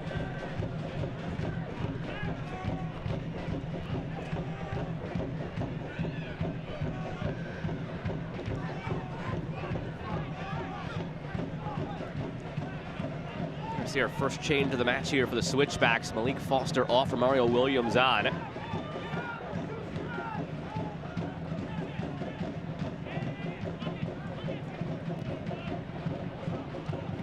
Set long toward Tejada. Blanchette has it lined up and secured. In the live table, it's the Oakland Roots now looking up at Orange County. Oakland has a game in hand, but Orange County through 25 matches on 40 points. Oakland through 24 matches on 37 points. Team that was second from the bottom is now in position for a home playoff game. Still 7 back of San Antonio 8 back of Sacramento. It's going to take a lot to catch those two teams, but for Orange County to even be in discussion for a home playoff game is remarkable. Now it's Cedeno to try and tie things for a third time. That's touched too far ahead. But once again, it's a 1-2 that just is nightmares for Fieldberg. He turns with the ball once again, understanding between Cedeno and Tamakas, and then it's this touch right here that just sends him down. It's off his thigh twice. Kuzminski comes off his line extremely quick and denies a goal-scoring opportunity. But I do think if you're the Oakland Roots, changing the point of attack and making those wingbacks, especially Fieldberg, double down and do its defensive duties, you're going to have a lot of success and a lot of real estate to operate in.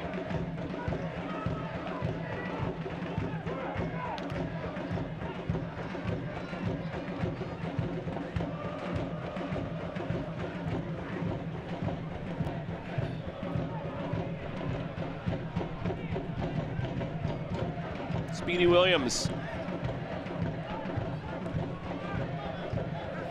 Drew Skundrich. Taken by Mahoney. Foster. Now Skundrich right to Blanchett in the end. If that's sliced the other way, it's in.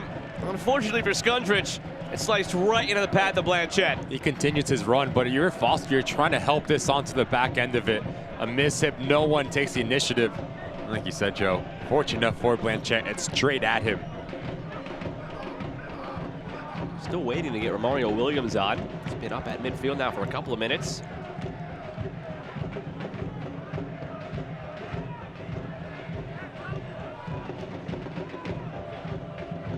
Hackshaw tries to switch it all the way for Tamakas, who takes it out of the air brilliantly. Cedeno looking back through. And it's there for Kuzminski. Roots are back at home on September 2nd against Sac Republic. Limited single game tickets still available. Purchase yours now before they sell out, and that might be expected in that rivalry game. To secure your tickets, visit us at oaklandrootssc.com/tickets or call 510-488-1144. What I think has become the best rivalry in the league. There are others with maybe some more history, but some of those, like Lipa FC, have been very one-sided between Louisville and Indy. Slowly but surely, Oakland, Sacramento, every single time delivers. And every single season, those teams have essentially split the season series, or it's been one team barely edging out the other. It's a great rivalry they've got. Well, it's Foster officially coming off for Williams, and we'll see who Wolfgang Prentice is coming on for. It'll be Trayvon Reed giving way for Wolfgang Prentice.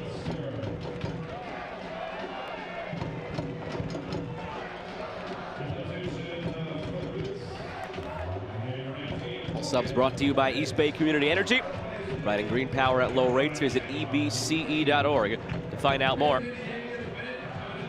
It's going to be very interesting now for Noel Delgado.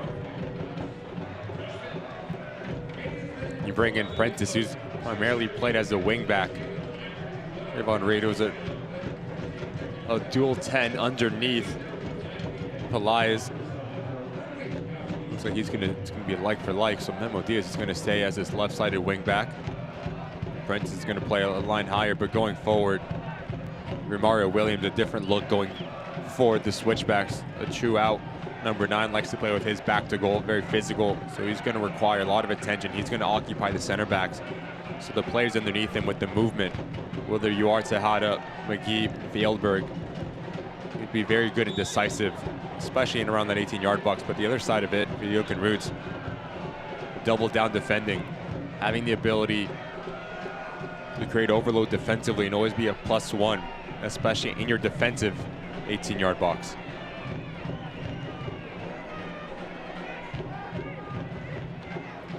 Fieldberg down once again for the Switchbacks. Remember, he went down very early in the match, non-contact. This one a different story. He wanted a foul call. Looks like he wants a card shown as well.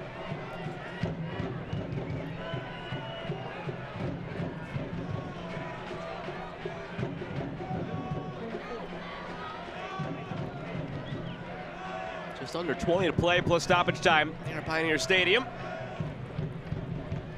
1-2 to remind you that if you can't watch the match, you can turn on Sirius XM FC 157, North America's only 24/7 source for engaging soccer talk, including USL All Access Tuesday nights at 7 Eastern. You can also hear live matches from the USL, MLS, English Premier League, and more, all on Sirius XM FC 157 and the Sirius XM app.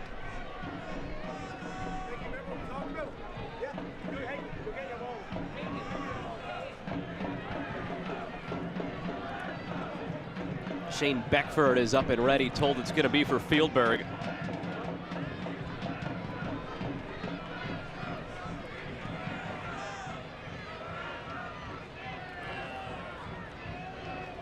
This comes in on the back end.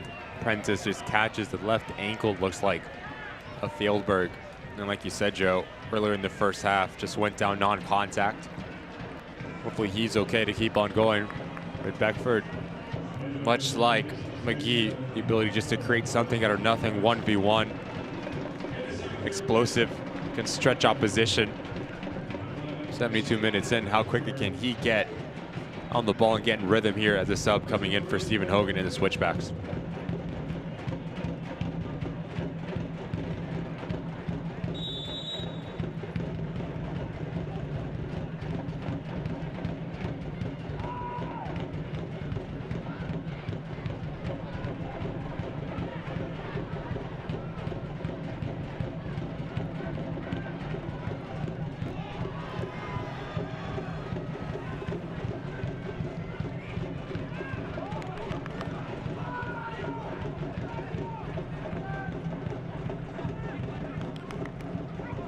Prentice.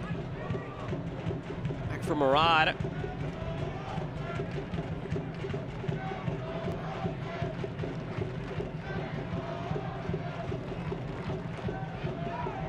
Makash tried to shield it, and he is called for the foul.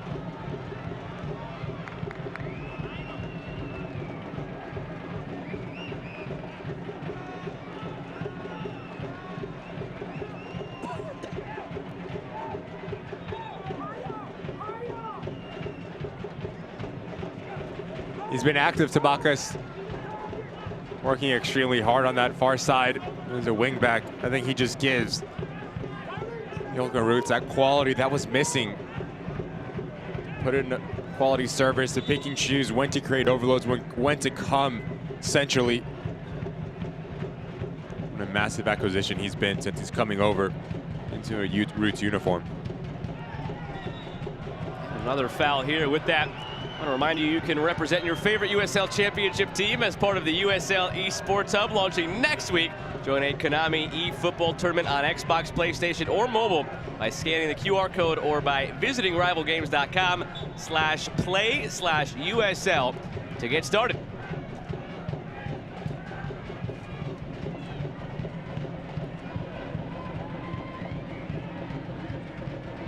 Quarter of an hour remains. Ricky Lopez, Espen, I'm Joe Malfa. Happy to have had you along this evening. Back and forth, exciting affair between the Switchbacks and the Roots. Last time they met a couple of months ago, a 1-0 win for Oakland that just as easily could have been a 5 or 6 goal game, likely in favor of the Switchbacks, who were the much better team on the night. So this game actually looks similar to that 1-0 finish. It's just that more of the chances have actually been converted, and the next chance is going to belong to Oakland here on this free kick.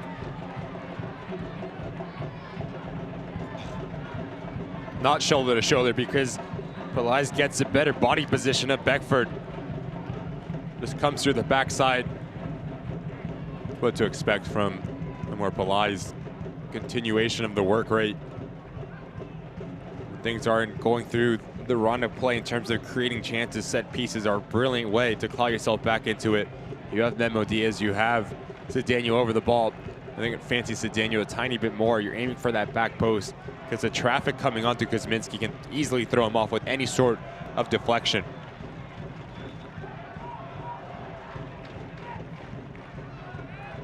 This is why sometimes you can't put too much stock into expected goals.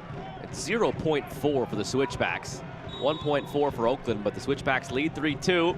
Now from the free kick, sent toward the back post. Barbier tried his best, and it's out for a goal kick. Yeah, just too much air underneath that ball.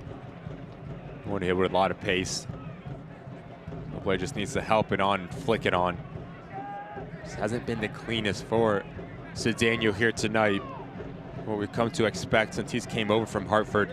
Has not missed a beat, oohing of confidence. We just want him to execute just a tiny bit more in the final third.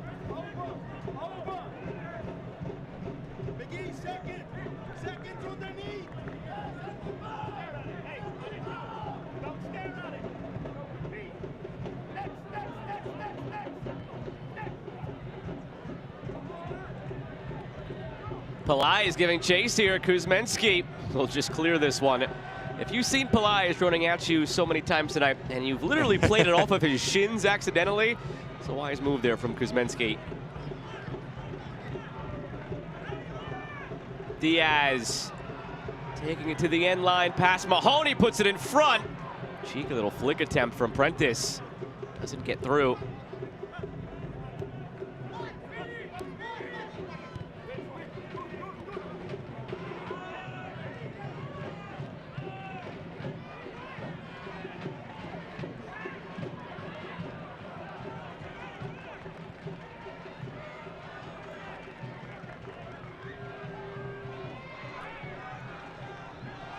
Diaz cutting across.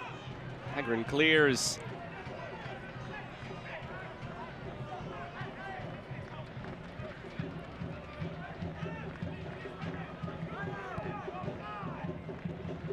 For Tamakas. Took it down awkwardly. Now he's taken down awkwardly. And that's a free kick. It's going to be a free kick. And this actually might have been a penalty, but the way that Tamakas fell, it won't go that way. Let's take another look. I think this was a penalty if the foul was called. It's the initial contact. And it is inside that 18-yard box, Joe. You're exactly right. But as he's falling away, the referee thinks it's right outside that 18-yard box. It's this contact right here. And both feet clearly inside that 18-yard box. The Switchbacks definitely get away with one. I don't think even Tamakas understands where he was on the field. So often you'll see it the opposite, where it's a guy falls into the box and it looks like it should have been a penalty, but it actually wasn't. Very rarely do you see it the other way, where it should have been a penalty 100%, but he fell out of the box. And you can't blame the referees there. That's a difficult one to officiate without benefit of VAR. Now from the free kick, can Oakland tie it again? Whipped into the wall. Comes back out, and that is a second one off the face of Skundrich. I believe he got the initial one sent in from the free kick. And he got this second one too. Scott Sterling, anybody? 10 minutes to play. And it is 3-2 Switchback still.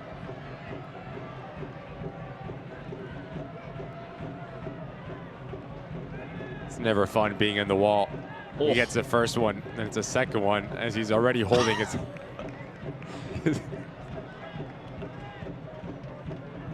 And that is the poorest luck you'll see for a player on a soccer field this season.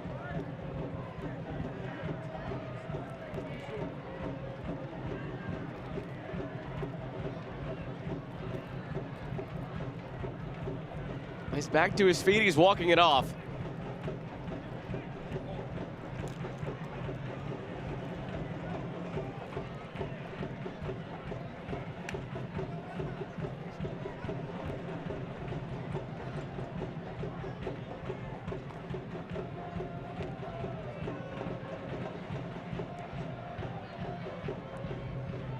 Good to see that Skundrich looks all right. Someone check to make sure he has no magnet and the ball has no metal.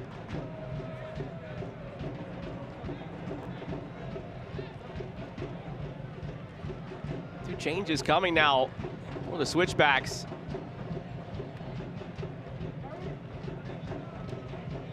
Lacroix, Echeverria will come on, and that'll be it for Tyreek McGee, who leaves with a brace and what would be the game-winning goal.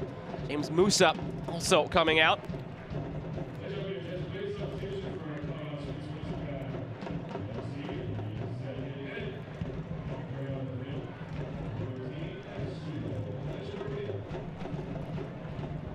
Echeverria for McGee, Lacroix for Musa. Keeping track at home. Talk about having a deep roster for Stephen Hogan. The ability just to bring Echeverria in. Have him combined with the players underneath him. Look at that hug. he did his job. He was spectacular. 82 minutes of shift that he put in. I just think the players that Stephen Hogan have at his disposal to combine essentially Echeverria, Chapman, Speedy Williams. Hard to look better than that in USL Championship. You bring in Aqua as well. He's going to be, I like to call Steady Eddie in the back. Very consistent. Does everything right. That's going to push in Skundrich into a central location into that midfield as well.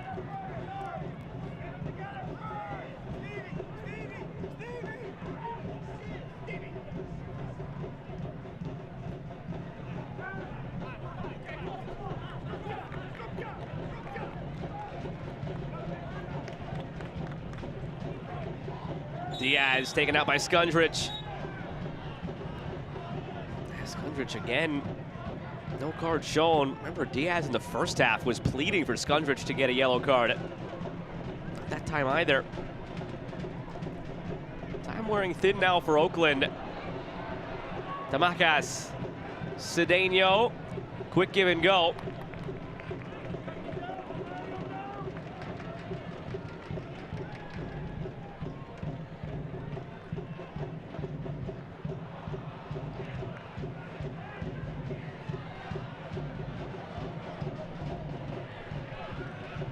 Diaz over the top, nobody's there. Kuzmenski out to retrieve it.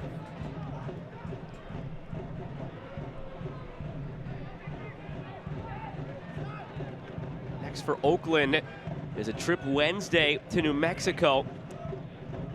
Day after the game, they will travel directly to Louisville, and they will visit next Saturday.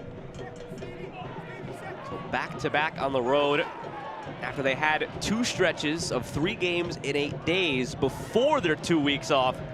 They're welcomed back with, you guessed it, another stretch of 3 games in 8 days. So an odd stretch of the schedule for Oakland, all or nothing. Also the travel as well. You go to New Mexico, you go to Lynn Family Stadium. 2 difficult places to play with. So I think if you're Nel Delgado, how do you get an equalizer here? That's going to be key, just to set up the tone for the amount of games you're going to play in such a short amount of time. These next 6+ minutes for the Oakland Roots are going to be really important, just to dig down deep and show a bit of character and fight. Next week, Colorado Springs will be right back here to this region of the country as they take on Monterey Bay, team they beat 4-0 at home earlier in the year. Then it's 2 really interesting tests at home for the Switchbacks. Back-to-back Saturdays, September 2nd and 9th. Yes, September, we're there already. They will host Louisville and San Antonio. Louisville, not the team it was in past years. They've struggled this year. They lost again today. Given away by Hackshaw. He might have just gotten himself a red card as well. If he doesn't get one, he's a lucky man. He's a lucky man.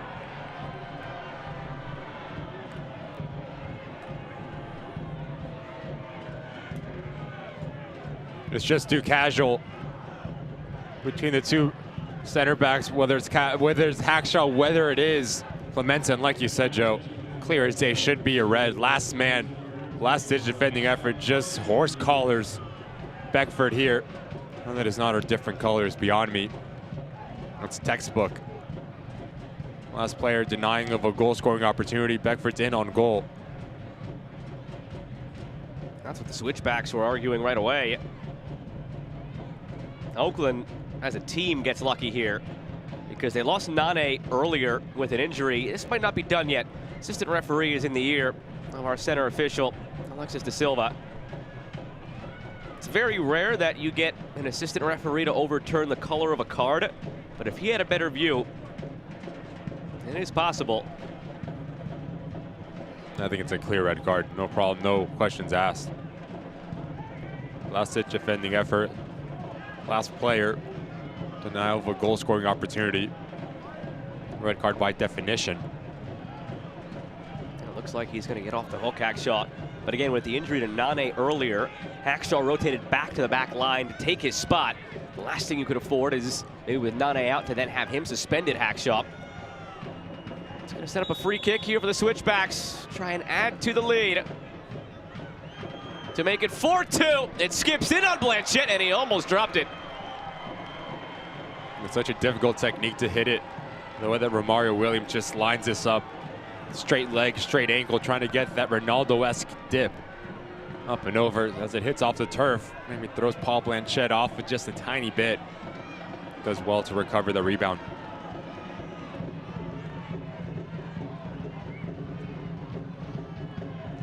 Barbier.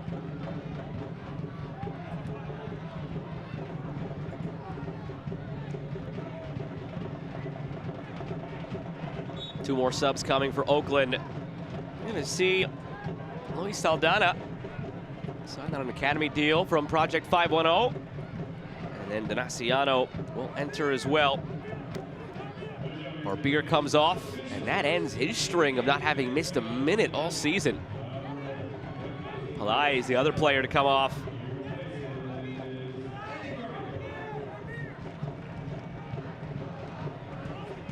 I don't know if Barbier is going to be happy coming off of the sideline here. Lose that streak. With just 3 minutes to go in this game.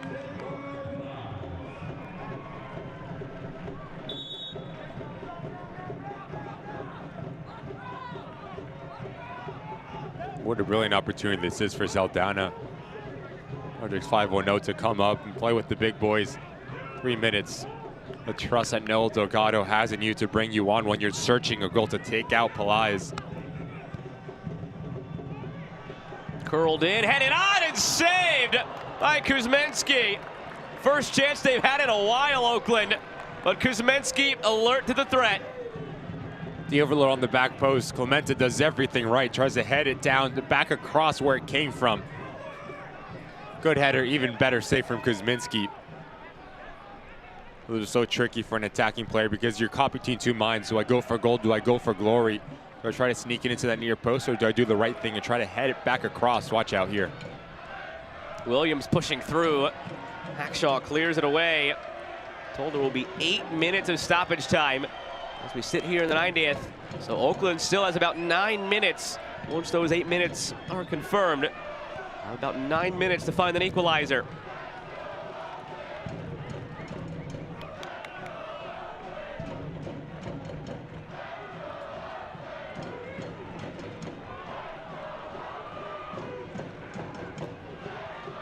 Diaz.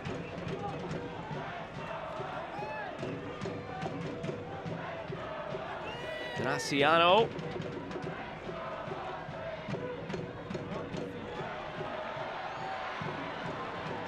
Chipped in toward Tamakas, chested for Donaciano. It's been a while since we've seen Donaciano as he works his way back from injury. Really stretched right now, Oakland. Beckford has Williams cutting inside. It's still Beckford. It's just a wrong ball in the end from Beckford.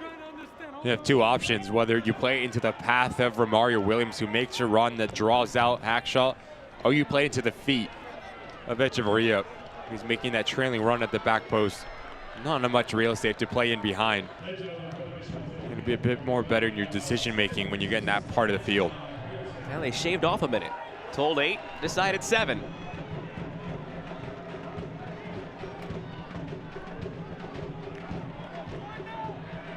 Clemente through.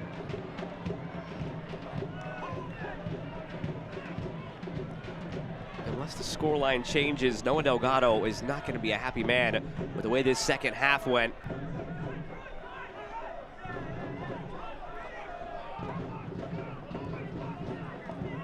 Prentice back for Diaz. And though Diaz centering it, Clemente chasing, out for a goal kick. In this second half, it's 3 shots, none on target for Oakland. After they had it all tied up at 2 goals apiece through 45. 4 shots, 3 on target for Stephen Hogan's Colorado Springs Switchbacks in this second half. You're gonna have both ends of the spectrum if this scoreline holds. Delgado gonna be unhappy with the way especially the second half went. Stephen Hogan elated that a team that has struggled to finish the chances finally does so to the tune of 3 goals.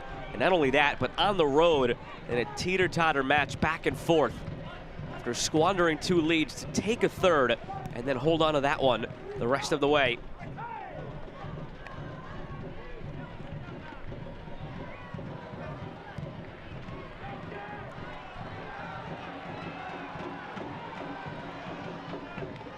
Cedeno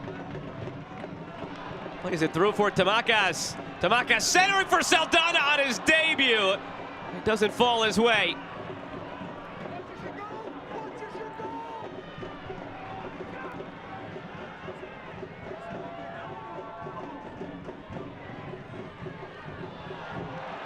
Taken end line by Cedeno. He puts it in front. It falls from Memo Diaz. It's blocked. Diaz again scoops it forward. Kuzminski has it.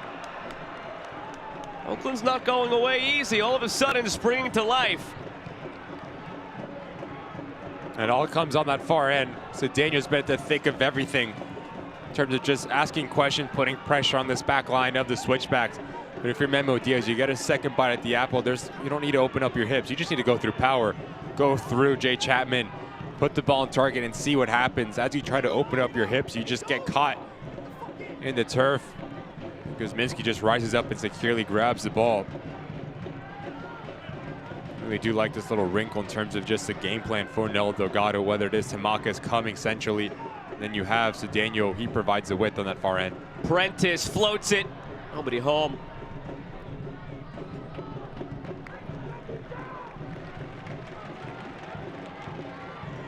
Nothing would change in Colorado Springs' spot on the table, given the other results tonight. And if this result holds, they came into the night in 6th. They would end the night in 6th. But the gap, instead of being 4 to the teams above them, would just be 1. And one of those teams above them is Oakland. It's Oakland on 37. It's San Diego on 37. For the time being, it's Colorado Springs on 36. Deflected and out for a corner. Now granted, Oakland and San Diego do each have a game in hand on Colorado Springs. Maybe still a little early to be looking that deeply into the standings, but then again, we are about a month and a half from the end of the season, and for most teams, we're down to single-digit games remaining in the twilight of this USL Championship season.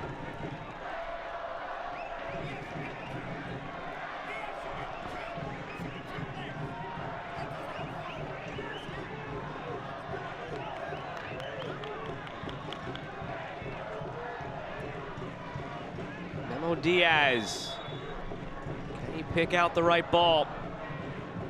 Diaz comes through for Cedeno. Jessiel Cedeno chips it. Hackshaw tries to flick it. Now cleared by Mahoney. Danny Gomez for Jessiel Cedeno. Clementa calling for it. Cedeno still dribbling now for Clementa. Kept alive by Clementa. Hackshaw lost the touch. 2 minutes to go. Oakland, the kings of the comeback last season, hasn't quite been that way this year. And they finally find that late bit of magic to send this crowd home happy. Saldana contests.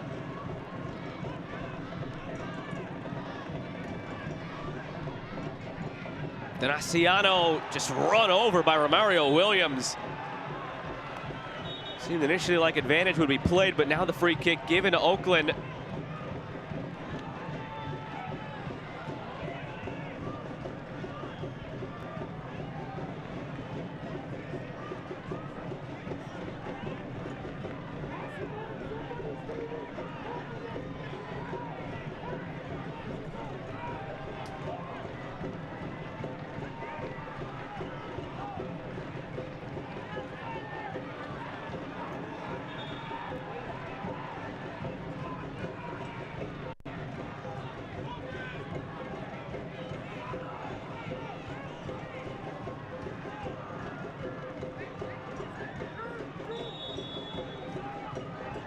Diaz floats it right at Kuzminski. It's very difficult from there on a free kick. You're dead center of the field, way too far for a shot, almost no angle, but you'd like to do better than that.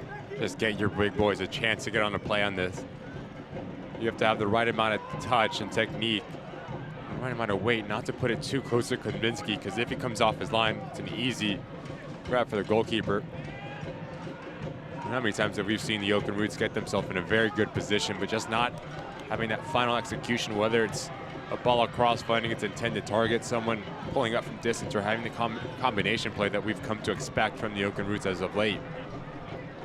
Prentice kept it in. And there's the final whistle.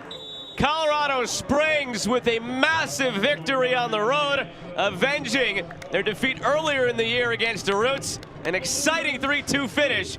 Stephen Hogan is going to have a happy flight back to Colorado Springs. Main thing for the Switchbacks was just creating chances and finding the back of the net once they created them. 3 goals on the road, doesn't get better than that. And especially the way that they managed the second half to slow things down, make it choppy, don't let the Oakland Roots get into rhythm. And for Nello Delgado, I think it's fine-tuning just a tiny bit more in that final third, because the chances were there. You're getting in good position, but just didn't have the final quality on the night. Tyreek McGee, the hero, a brace, including the game-winning goal. Oakland's unbeaten run is halted at 6 games. First half was just back and forth. We were tied at 0-0, 1-1, and 2-2, but never tied at 3-3. Colorado Springs ices the 3-2 victory. We wrap it up in just a moment from Pioneer Stadium.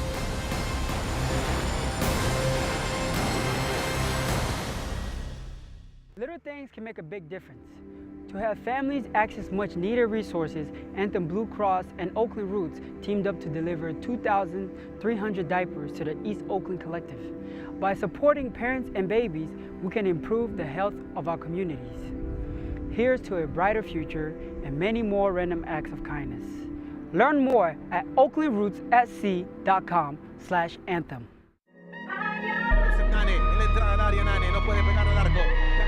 Dejando para Enfeca. ¡No se metió! ¡Balón adentro, golazo!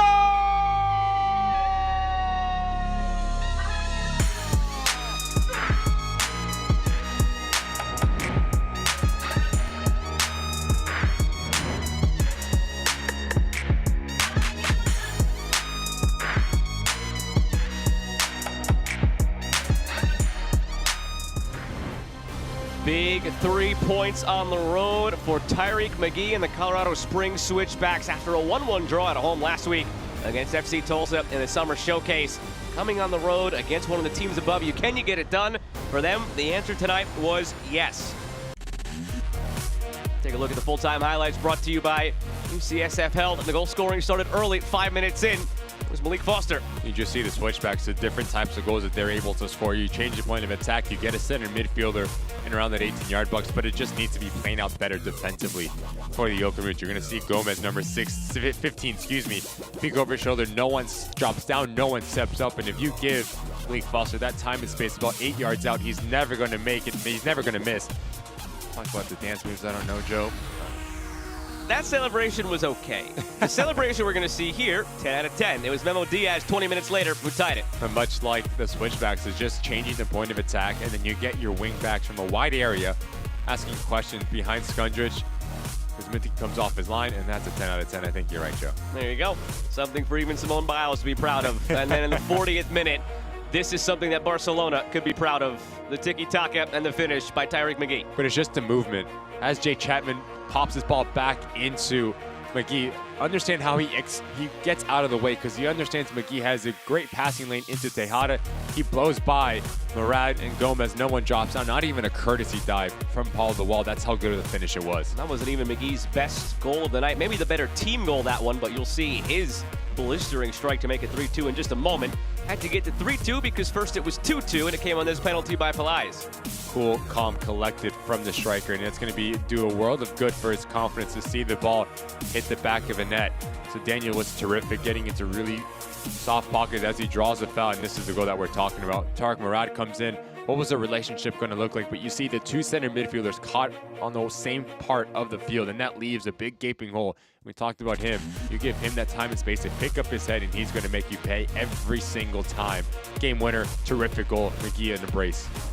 Well, stats show that it was a pretty even game the entire way. The second half, Oakland just never really threatened enough offensively, especially after they went down 3-2. I think the eye test is about right. back and forth. The Switchbacks were more clinical in around that 18-yard box, but for Noah Delgado, it just all comes down to chance creation and being more clinical. Second half didn't really get in rhythm, but give credit to Stephen Hogan. The game plan to perfection. 3 goals on the road, very difficult, especially against an Oakland Roots team who's in form. Big win for the Switchbacks. He was very vulnerable in our chat with him this week, Stephen Hogan. He called upon his team to finish more.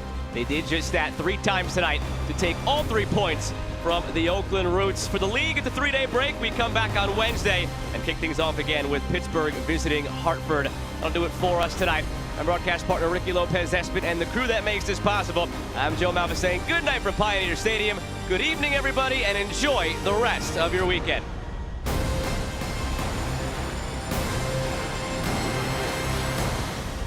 This copyrighted telecast of the United Soccer League Championship cannot be retransmitted, rebroadcast, or reproduced without the expressed written consent of the United Soccer League Championship.